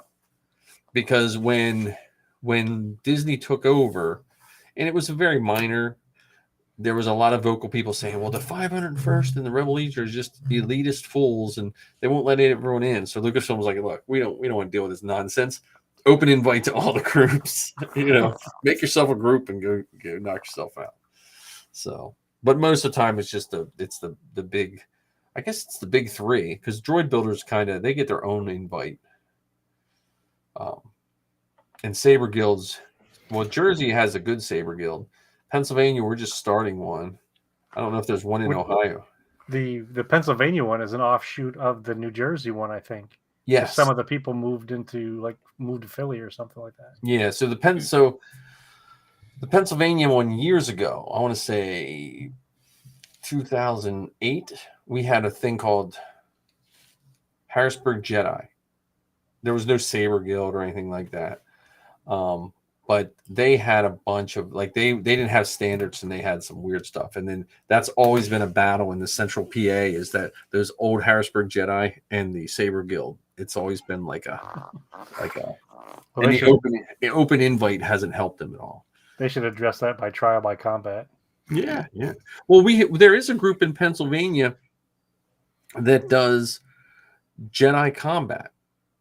Now, I don't think Lucasfilm ever approves any of those, because they actually, I went to one of their things, and you put on like one of those foam suits like what that attackers wear, and you have a lightsaber, but it has a heavier blade on it, and there's rules. There's like a referee. It's almost like a karate match, and you're fighting, and then when you touch someone, the ref's like, oh, ow. You know what I mean? It's an actual competition. Like a LARP battle royale. Yeah, it's like a LARPing, you know, because they tried to get me there. I was like, you know what? I don't want to be hit with a stick, you know. Hey, look, I'm going to interject real quick. Don't knock it till you try it. It's actually quite fun. What, LARPing? Yes. No, I don't mind LARPing. I don't want to be hit with a Star Wars. I think LARPing is one of the coolest things. You know, my generation, we had to hide even playing D&D, or we'd get beat up. It wasn't called LARPing. It was called getting the shit beat out of you if you played D&D. You know, it's called running. But no, LARPing to me seems really cool. But the wearing a foam suit and hitting each other with Jedi things with a referee, that doesn't seem fun to me. Yeah. Because it literally looked like fencing. Really, it looked like Star Wars fencing or kendo. And they were doing it in 90-degree heat, and they were sharing these big. This was pre-COVID. They were sharing these big foam suits that were just dripping with sweat. And I was like, yeah, I'm fine. At least in my suit, I know where my sweat came from. You know, so yeah, I'm out on that one. Yeah. Well, they did at the Renaissance Fair. They had the girls did it when they were little. You would have a sword, and they would put balloons on your shoulders and your head, and you had to pop your opponents. You had like a armor on, and I have a picture somewhere of Zoe and playing it. So, you know. Quick aside here that I didn't have a chance to bring up earlier, because we were talking about the big three, the Mando Mercs, the Rebel Legion, and 501st, and how they're separate for their own reasons. Yeah, the good old Papa Scalise story here. He didn't realize that they were three separate groups. He just thought it was all one conglomerate, because he was like, well, what if I wanted to do like a Han Solo? I'm like, well, you wouldn't be able to join the 501st. He's like, well, why not? You know, it's a Star Wars costume. I said, well, because you'd be in the Rebel Legion. And he's like, well, you know, then what's the point? I'm like, well, because they, you know, the 501st whole thing is bad guys doing good. So it's all just bad guy costumes. And it took probably 15 minutes of him throwing out an example in me telling him where that would go. Your dad would enjoy just flipping through the CRLs, I bet. 100%. He would. I think he'd like the pictures, but I don't think he'd like the rigmarole of wait a minute. Well, and that's where, though, if you look at the CRLs, if you look at how the 501st are written, because years ago, it's a little lax now, but years ago, people in the 501st were like sticklers for screen accurate, and the Rebel Legion was not. They were more for big picture. You know what I mean? Like, and so the CRLs reflected that. And the Mando Mercs, we didn't know what the hell to make of them. You know, they made it up themselves. Yeah. Although the Mando Mercs, you bring them up because not just the merch, but recently there was some stuff going around with the costuming groups, and there was one of them in particular that was looking to have costume updates, meaning that if you were approved, you would have to get reassessed to make sure that your kit is still matching the CRLs, that you haven't exceeded you haven't expanded over COVID or whatever, and folks were very annoyed and frustrated by this. Oh yeah, well, like my TK wouldn't pass now. Like, I'd have to cut the butt plate and have to change a couple pieces on it. But again, like the Mando Mercs, I always laughed at them because people always thought they were going to join the Mando Mercs because they didn't have any standards. And in some ways, the Mando Mercs are even stricter on a lot of things than the 501st. Like when it comes to like a cohesive kit and what helmet goes with what. Like, I think people thought, well, look, I'm just going to buy a Boba Fett helmet and I'm going to stick a plastic plate on my chest and I'll be in the Mando Mercs. Yep. You know. And I wish it was that easy. And I think Saber Guild they just use whatever CRL is of who you want to do. So if you want to do Obi-Wan, Well, they just like, you know, there's those characters. However, if you're doing an original character, then it's even murkier. yeah. That's Dark And that's- Empire too. Yeah, and here's something that I've struggled to understand, especially with those original characters. Let's say I wanted to do an original Jedi. Who is it that decides what a Jedi would really wear? True. You know, so does my Obi have to be a certain color? Does it have to, does my tunic have to be a certain color? Do I have to wear certain boots and all that kind of stuff? And it gets really weird really fast. Well, and this, I know this isn't our costuming segment, but it also comes down to people should do whatever costume they want to do. No questions. But I've seen and I know I say this all the time, I've seen way too many people take the costume of least resistance, and it isn't that much cheaper, and then no one knows it. They'll be like, I want to do the deck officer that carried the thing into the Falcon. So they have a green or gray jumpsuit with it, whatever. And no one knows it. We had at my school, we did a Halloween thing pre-Force Awakens. We did a Halloween thing at my school. So Star Wars was not quite, it wasn't back to being people's mindset. Well, someone showed up in a Imperial officer's uniform. And I had to explain to the one teacher, no, they're not a Nazi, because they thought they thought someone was dressed up as a Nazi. So you have to, be careful with what you think of. And we have a couple guys doing Revan, which to me, if I was going to do Revan, I would wait to see if they come out with it. I picture Revan is going to be one of those characters. Either they don't make anything, movies or something with Revan, or he'll be the next one. He'll be one of these secret projects that all of a sudden, and the costume will be all different, and they'll be like, "What? I just spent, Well, speaking of who do you think is going to show up in the Acolyte? Who do you think that'll be? When's that take place? When does that? It takes place before Phantom Menace. So that they could recon Revan into that, right? Because I think it's supposed to be 100 years before a Phantom Menace. Was that High Republic time? Is that High Republic time? It might be the tail end of the High Republic. I thought High Republic was like 300 or 400 years before the Phantom Menace. Well, I think they did a time jump on some of it. Zoe was telling me some of it jumped. Well, we could see a Yoda, right? In Acolyte.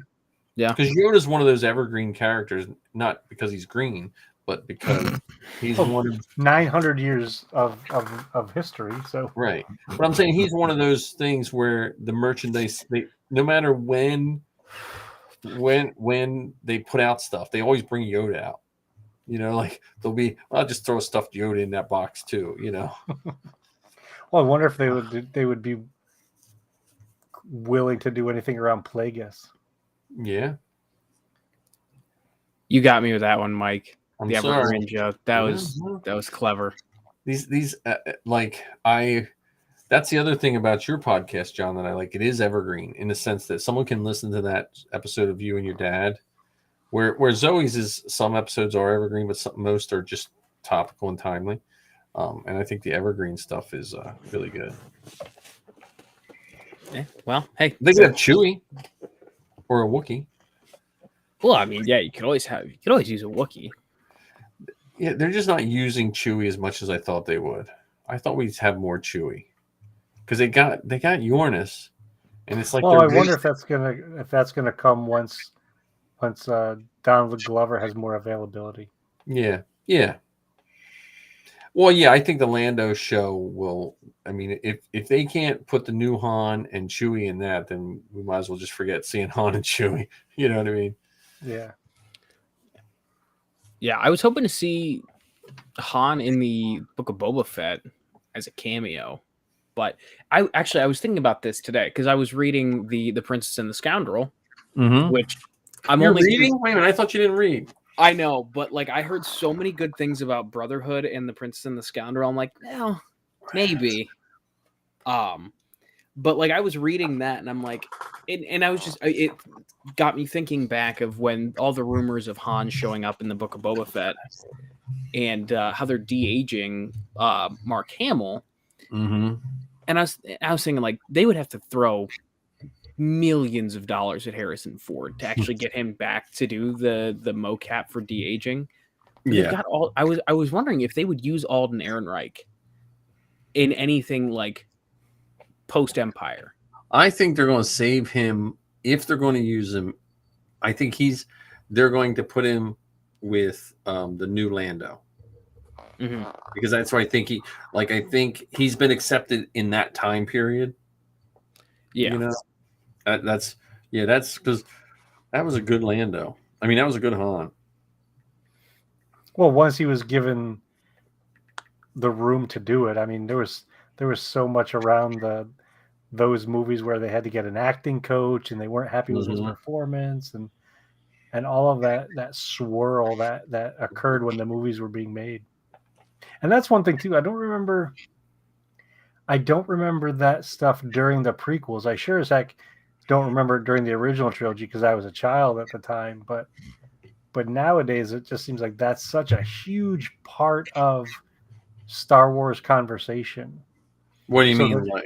The thing is being made now, and people are already poking holes in it, and they haven't even seen it yet. Yeah. Well, so they're creating on-set drama that isn't even necessarily drama or on the set.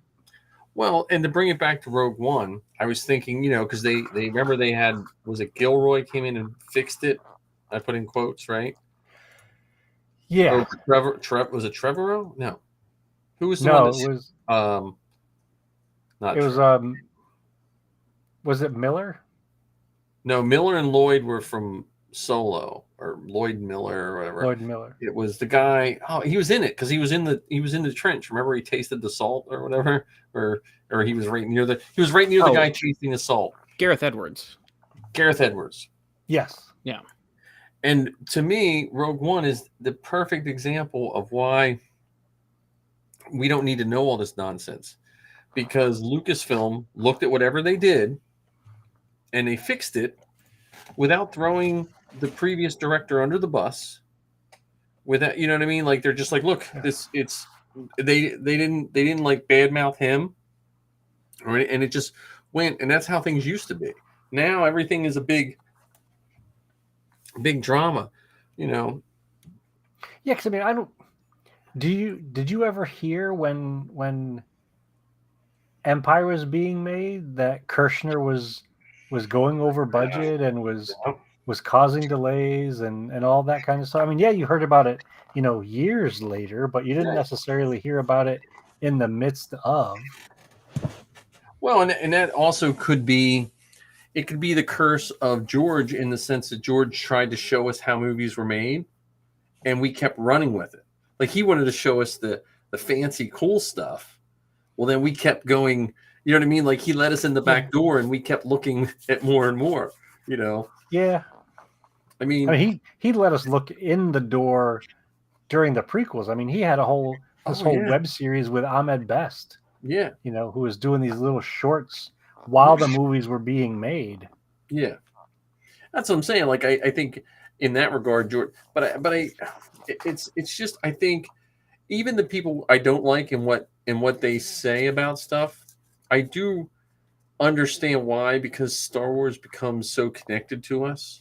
Like, we wouldn't be having a podcast about a movie that started in 1977 if somehow all this stuff connected with me, you, John's dad.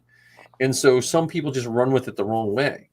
Like, they think, well, look, I've had this since 1977. I must know better than anyone else, because we all get single focused. It's just like when you were talking about Sky Talkers and getting, you get a little jealous. I have a daughter. I get jealous of all her Star Wars stuff she gets to do, but you and I don't take that and make, like, you're not online saying Sky Talkers are terrible, and I'm not on, like, trying to bash Zoe. You know what I mean? Like we understand our love for it, and we're happy for the people that like it. Where these other people they're just trying to, bend it into their will.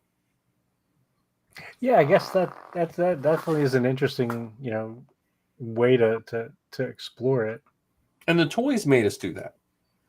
The toy commercials of Star Wars never told us to recreate scenes in Star Wars. They told us to take the toys and go on more adventures. Yeah, and the adventures you had with your characters may have been different than the adventures I had with my characters, but it didn't make yours less or mine more, or Right. vice versa. They were just adventures. Right, but some people don't understand that. Some people, they think, because the Book of Boba Fett's a perfect example of, you had Boba Fett with, for the average Star Wars fan, they didn't read all the comic books, probably didn't read most of the books, but they had this preconceived notion of Boba Fett and how great he was. And then when they watched the Book of Boba Fett, they're like, wait a minute, shouldn't he just be killing everybody?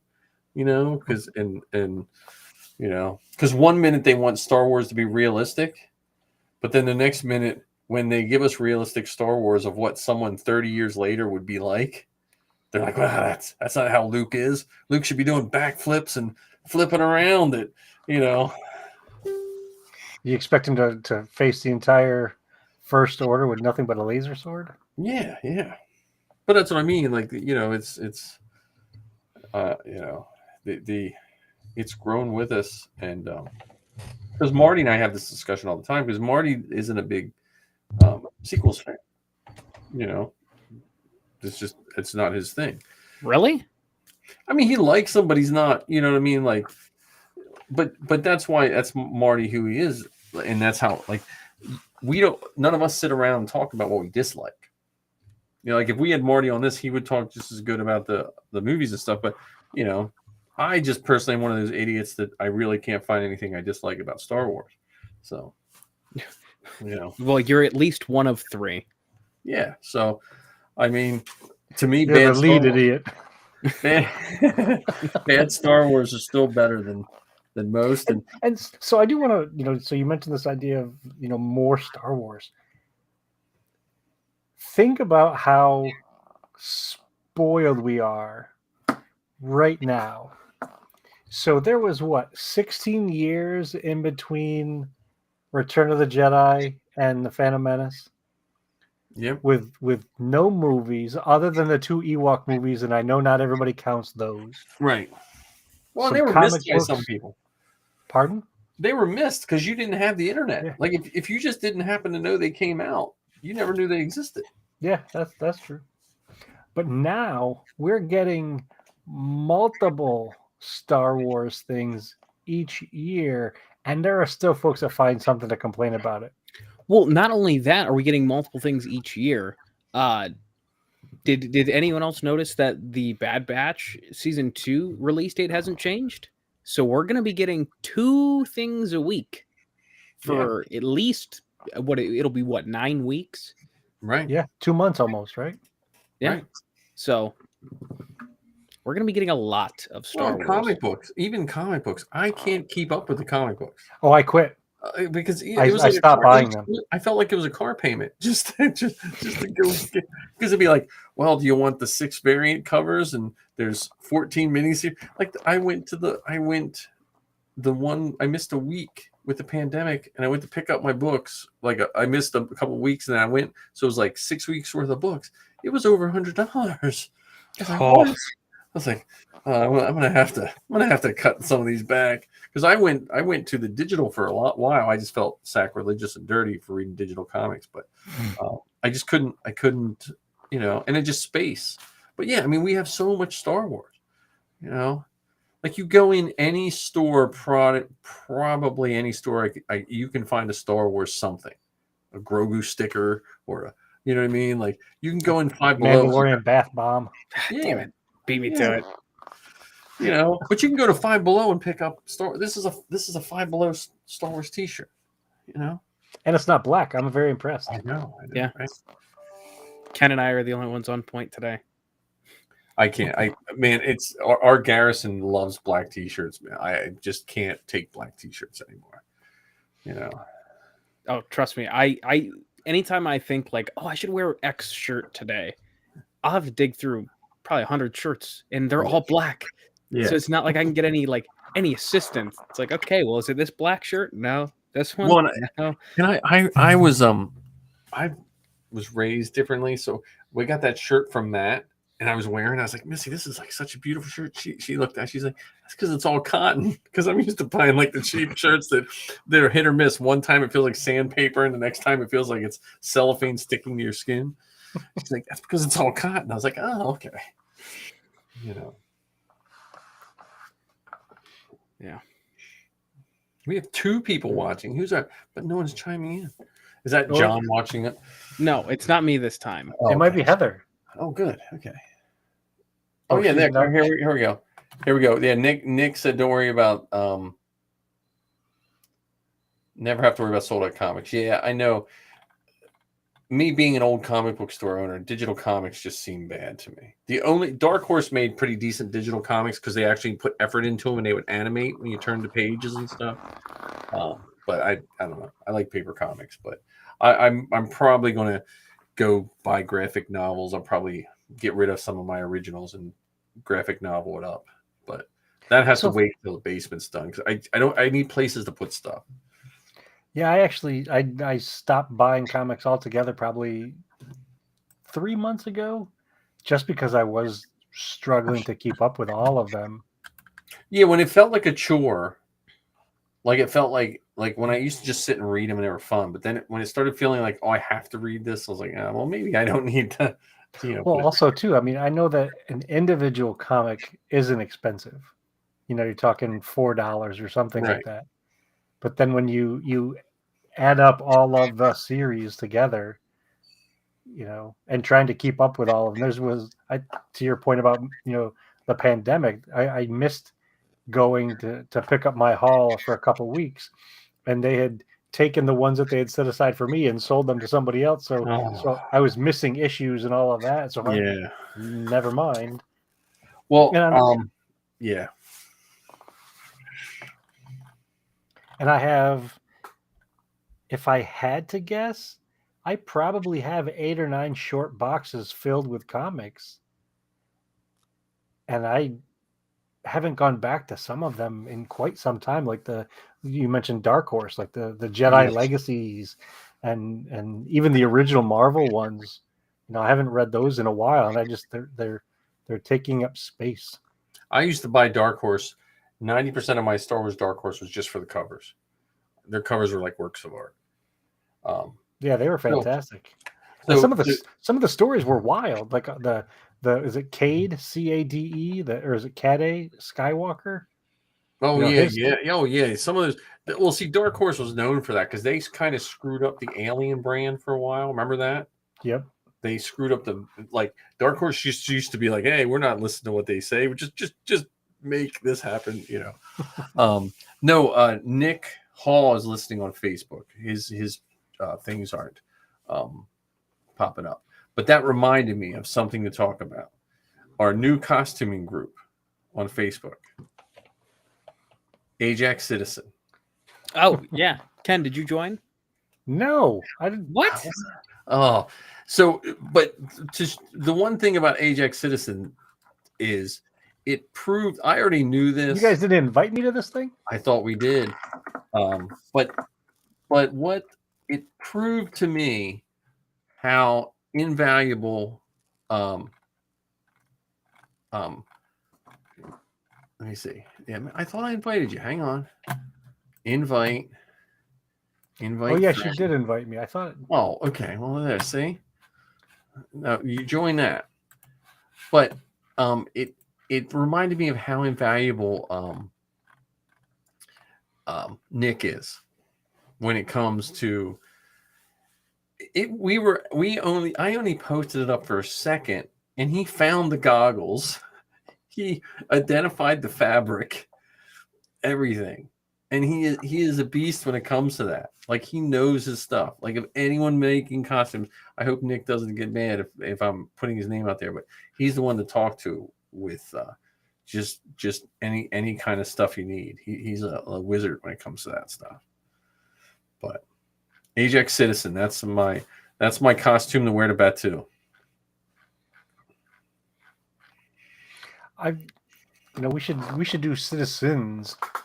Yeah, well, I was thinking. See, I still think Ajax Citizen personally, because Steele is a really big Seinfeld fan. Like his cat's named Jerry, like probably next to Star Wars. That's his Star Wars skateboarding and then probably Seinfeld. I picture Ajax Citizen as the Jerry Seinfeld of Tatooine, and I picture he has friends similar to the Seinfeld sitcom. Like when he gets back from town, he has someone like Kramer, and he has someone like Elaine, and he has someone like George Costanza. I think would be more like a Jawa, probably. You know, that's my picture. And we just come up with, well, the Ajax Citizen is more for citizens of Tatooine, but I just thought Ajax Citizen, since he would be a good starting point. So what character, what creature would be Kramer? I think Kramer. Kramer could be. He could be like a really lanky Gamorrean guard. See, I was thinking Costanza would be a Gamorrean guard. Well, yeah, maybe. Yeah, you're probably right. I was thinking Costanza, and then I was thinking the mechanic from The Mandalorian could be Elaine too. Pelimato. Yeah.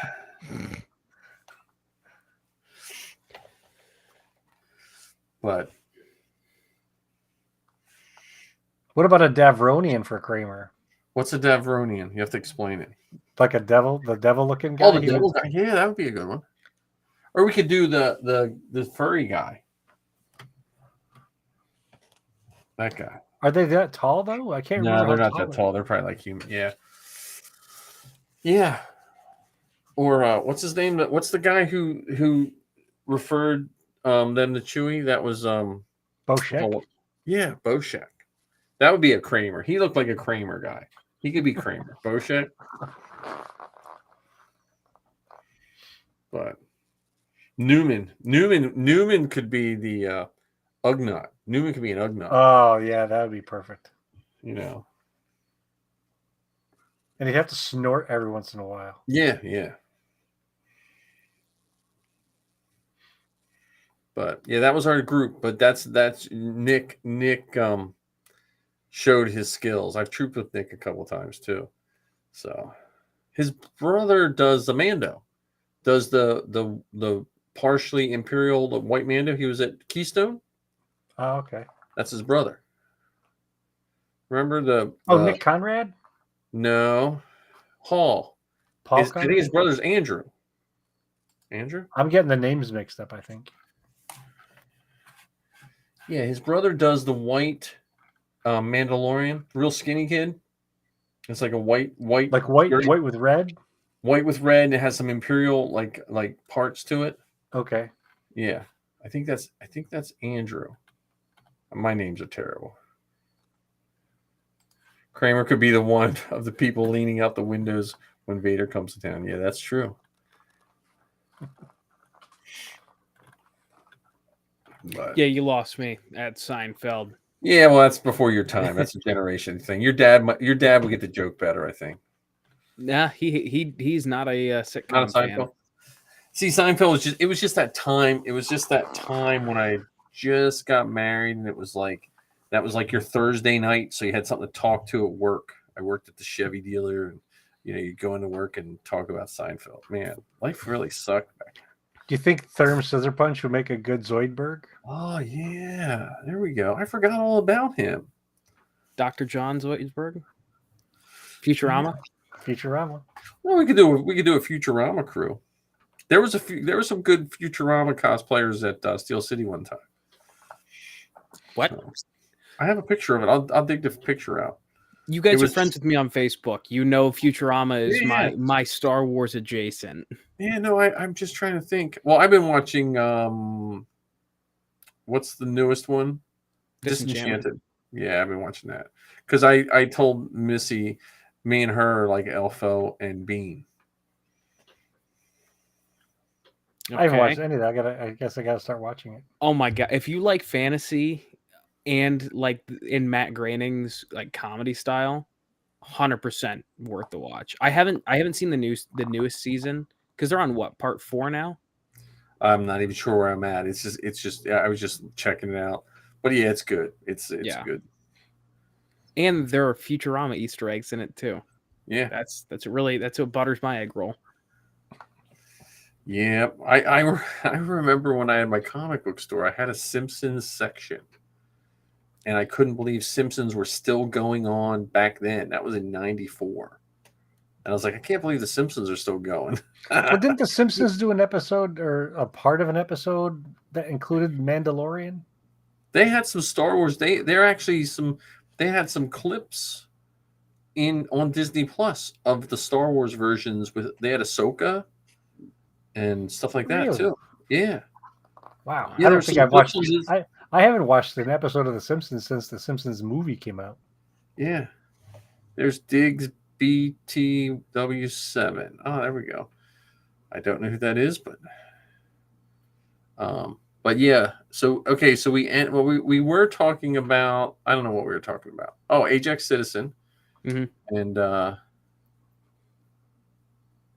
yeah, so Nick just said they did a lot of intros with Star Wars, which I knew they did that. Oh, Newman would be Bib Fortuna, he said.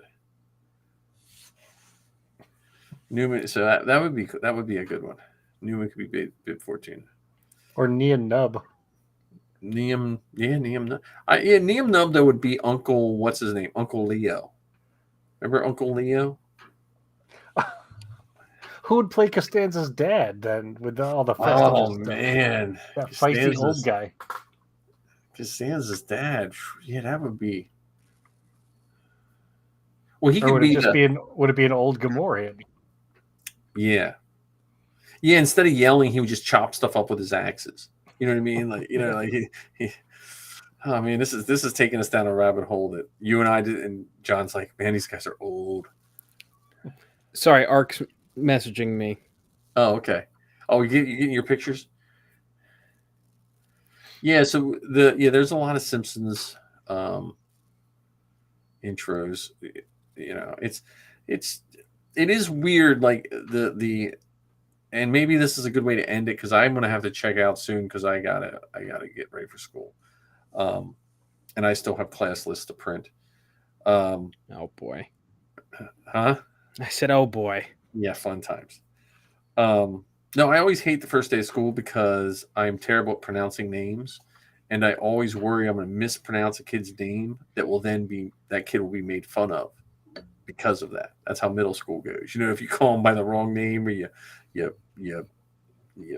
inflect the wrong syllable or something. So that's always like the dread of me. Yeah, way to go, ruining his year. I know, that's what I mean. Aaron, D nice. Yeah. I got homework. Yeah, well, this is our first day of school tomorrow, so. But yeah, no, we have a couple till Andor, and Zoe's, like I said, Zoe's going to see at El Capitan. She was supposed to go to a John Williams concert in the Hollywood Bowl or something like that.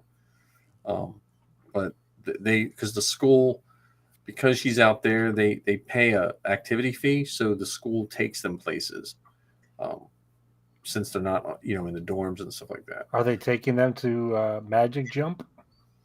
No, I mentioned that before, but she doesn't seem nearly as excited about Magic Jump as you. Well, tell her she's not allowed to come home until she visits Magic Jump. She knows that's not true.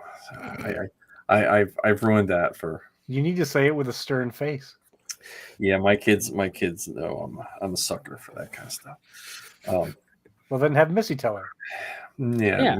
Missy's even wishy-washy. I'm the strict parent, which is odd. Well, then put the hammer down and get her to go to Magic. I'll get her. I'm right now. I'm trying to get her to cash in and use all these favors that people said they will gladly help her with. That's what I'm trying to do right now. All these people that said, look, call me when you this and that. And she's like, well, I don't want to bother them. I'm like, bother them. They invited the bother. Yeah. You just need to cash in on the ultimate favor of, hey, I put a roof over your head for 21 years. Yeah, she knows me better than that. She knows me. And like I said, if you want to come home, you need to get pictures of Magic Jump. Right now, I just just want her to.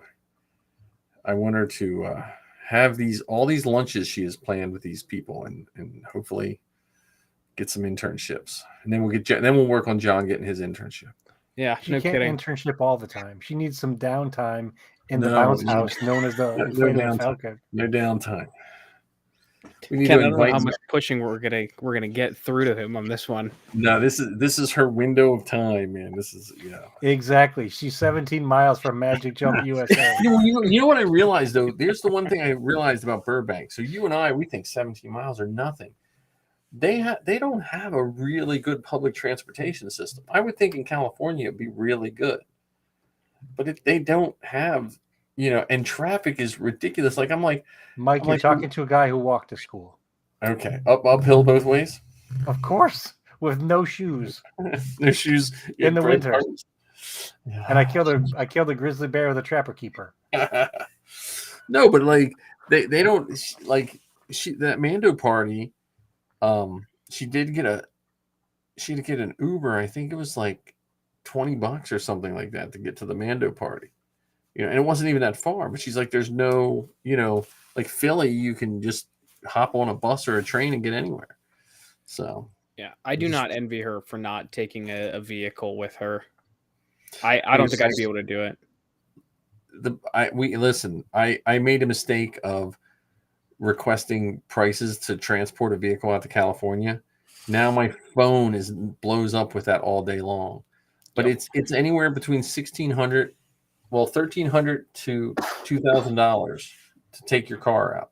Yep. Not to mention all the fees. That's just the base price, Hey John, you want to drive to California? Yeah. Well, that's what I mean. For that price, if I would have knew it was that much, I would have just driven it out this summer. But the only reason that she doesn't have a car out there is because she doesn't have to drive every day. So she can rent a car. They have a thing with the college they'll let kids under 21 rent a car. Oh, like a car share program kind of thing? Yeah. And if she wanted to rent a car, like if she wanted to rent a car from day one and kept it the whole time, it's $2,600. So that'd be just as much to ship it out there. Right. And I also told her, I said, look, two or three of her roommates, two of the four, or maybe three of the four, have cars out there. I said, if they need to make extra money, offer them $100 to take you somewhere. It's still cheaper than $2,600. You know what I mean? Right. But I'll get her to Magic Jump. Again, right now she's still trying to look for internships and stuff like that. So that's the toughest part, because she has an internship which she's working hard at, but she's not happy about it. It's an app internship. So yeah, I think we need a because we're we've been discussing sections and segments of our show. We need a Star Wars Geek Girl update every week. Yes. Well, I got her a possible guest. Well, I have her a guest. They just have to schedule it. The kid that says Master Skywalker. Get out of here. No, so he said he'll do the show. He's an adult now. He's like 30. Yeah. No, he's a little older than her. So, no way. He said he'll do the show. I don't know when. John, he's getting Zoe guests for her show. I told you this. I told you. Listen to me. I told you this up front. I specifically mentioned that flaw of me. And then pass the contact info along, and I'll get him on to either of our shows. Listen, once he does her show, then I will. But and then Jordan said he'd do her show, so Jordan's going to do her show. So Ken, he did warn us up front. I did. We can't be that mad. Yeah, but not with as much clarity as you just did 15 episodes into our first season. Well, I'm curious how that one goes. I mean, the guy. Have you written another letter to the Inflatable Falcon yet? I have not. I've been honestly. This week has been nothing but school. Like I said, you said you got the Master Skywalker kid for Zoe's podcast. Well, yeah, I don't know how that. I don't know how that came about. Yeah, I'm finding some holes in your story here. No, because that was one of those weird things. I think I was reading something. If I was reading something in a faculty meeting, hopefully no one from school ever listens to this. I was just, I was zoning out, so I was reading something, and his name came up, and I was like, "Hey, I wonder." And I sent him a message, and it went through because a lot of times it'll say, can't go through if you're not a friend. And I said, "Hey, my daughter has a podcast," and then it came back, "Yeah, I will." And I was like, "Okay." And then I just made a group chat for us three, and Did you just DM him on Instagram, or I don't know if it was Instagram or Facebook, one of those. So, and I'm so glad you chose that phrase and not using the vernacular that the kids are using these days. So what's that? Yeah, I slid into his DMs. Oh yeah. Man, that has a totally different context than what you think. Well, plus, but I'm excited if that works out. Yeah, but only if he says the line. Oh yeah. Oh, that'll be the rider. Okay, we can talk about everything and anything, but I will not say these words at all. He won't say any of those words, so you can't mash it together. You know what I mean? He won't say master. What are we going to do? There are too many of them. They'll be like, he can't answer any like what's 1 + 1. I can't say the word. He can't say the word 2 because we might, we'll dub it, we'll split it up, and you know what I mean. Do you think you could get Kitster on our show? I don't know. That's again, see, Broom Boy? You guys have to reach out, because I'm telling you, if let's say you said, "Okay, Mike, here's all the contact for Kitster," right? And I got in hold of him, and he said yes, I would send him the Zoe show first. I would say, and then next week I'd say, "No, I haven't heard back from him," and then you'd be listening to Star Wars Geek Girl, and they'd be like, "What, Kitster's on?" I know my weakness. I'm sorry. Maybe they were right when I was running for office, and they said he puts his kids first. So you yourself mentioned tonight that you're old enough to be John's father. Yes. When are you going to start treating him like the son that you always wanted? That's a valid point, Ken. Thank you for bringing that up. And you're about to dress like his grandfather. So there can't be... Yeah.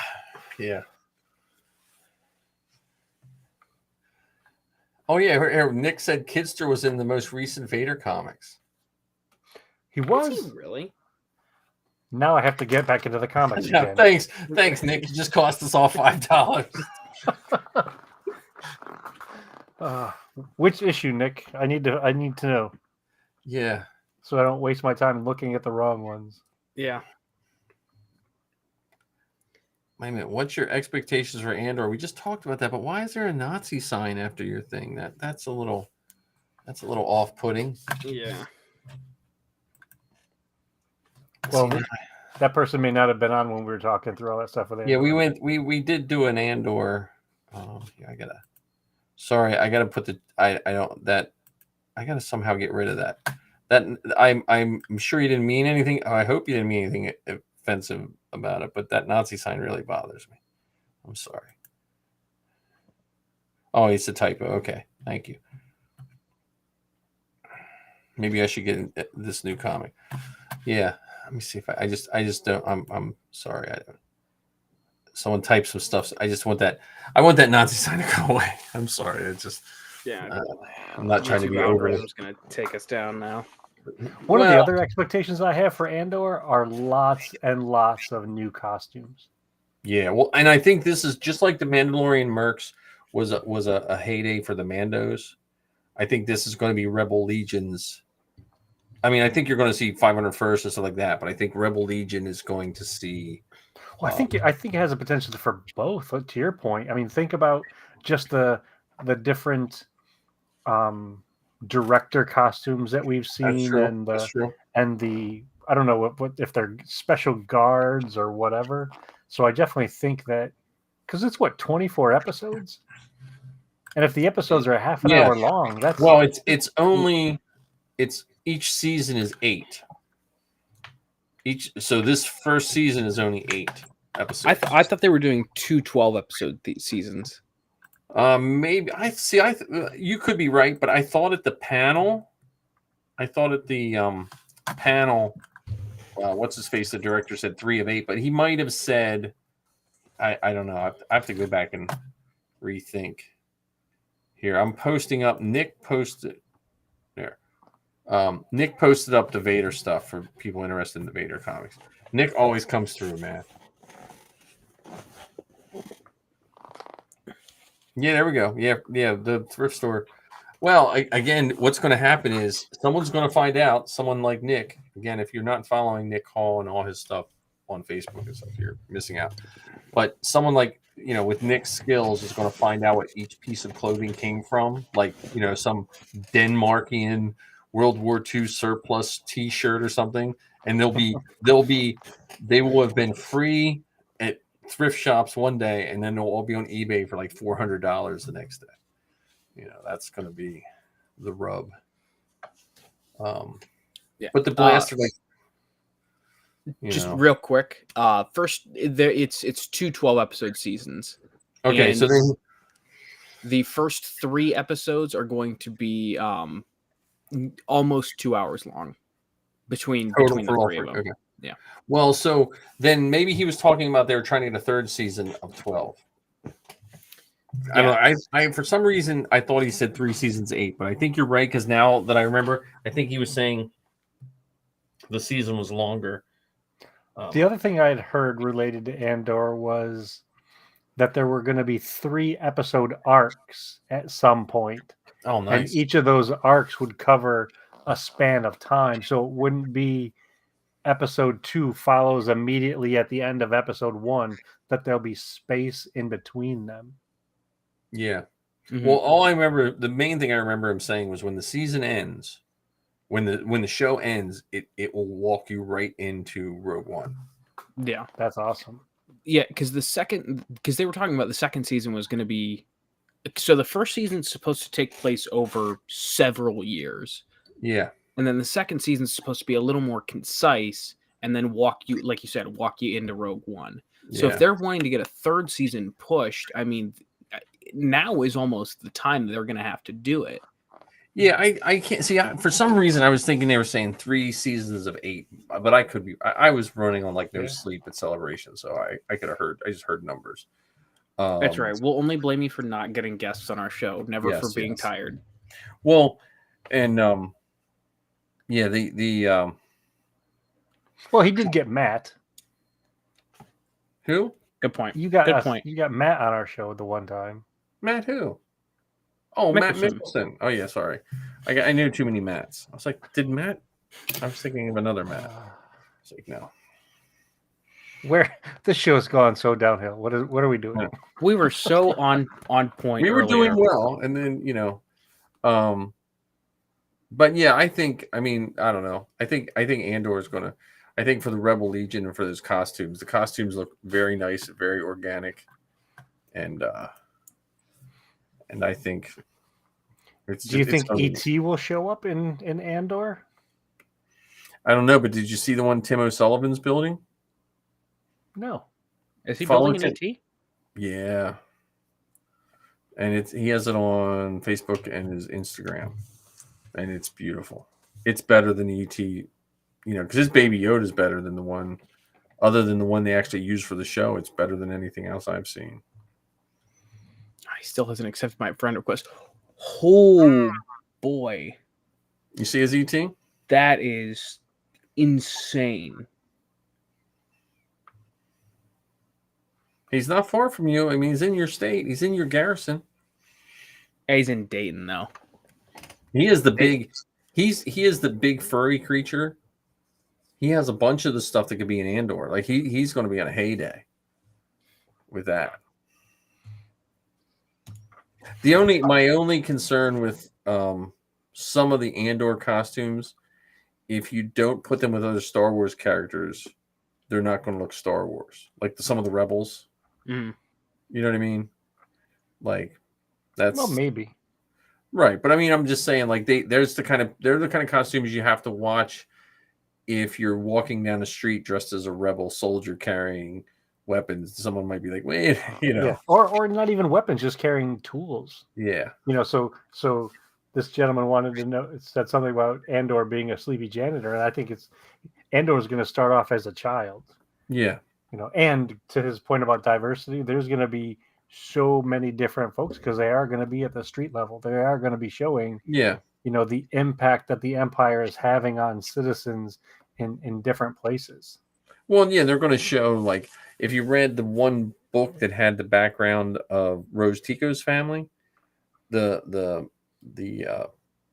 First Order kind of did what the Empire did. They'd find a resource, and they'd basically have the own people of that planet mine it to death, and then so long, see Thanks you for all later. your stuff. Yeah. So, and I think the Lucasfilm is doing a great job of fleshing out the universe so everyone, because representation really does matter, and it's fleshing it out so everyone can enjoy it and feel like they have something. Not that you need to look or be exactly like a character, but it does help you in that regard, Yeah,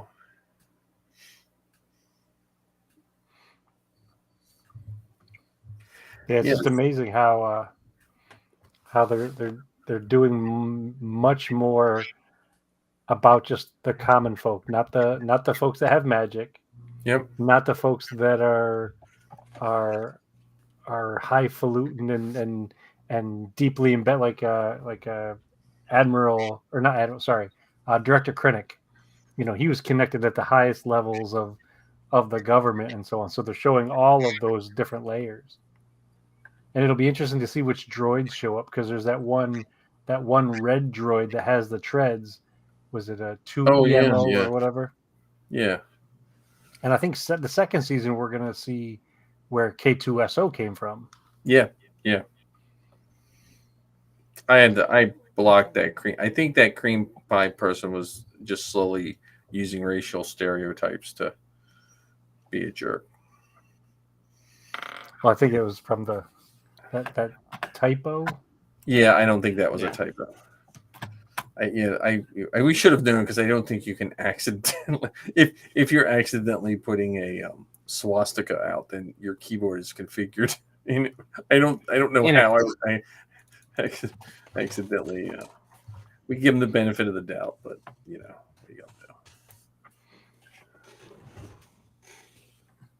But luckily I can block him on here, so I just blocked it. So. That's nice. But I don't know. All right, gents. That all she wrote? That's all she wrote. I gotta go do a little. I gotta beat a school and see what we can do. Maybe I'll try to talk to Jeff Leone and see if we can get him on here. Well, in case you're wondering, we'll probably get together the week after Labor Day to record our next episode of The Forces Behind Star Wars. Oh, nice. Okay. I'm not sure if we'll have the whole Rad Batch together or not. Dude, I'm telling you, got to reach out and have Zoe on your show. I think she'd be a hoot. Yeah, I just have to figure out, someone who knows her that could put in a good word for us. You listen.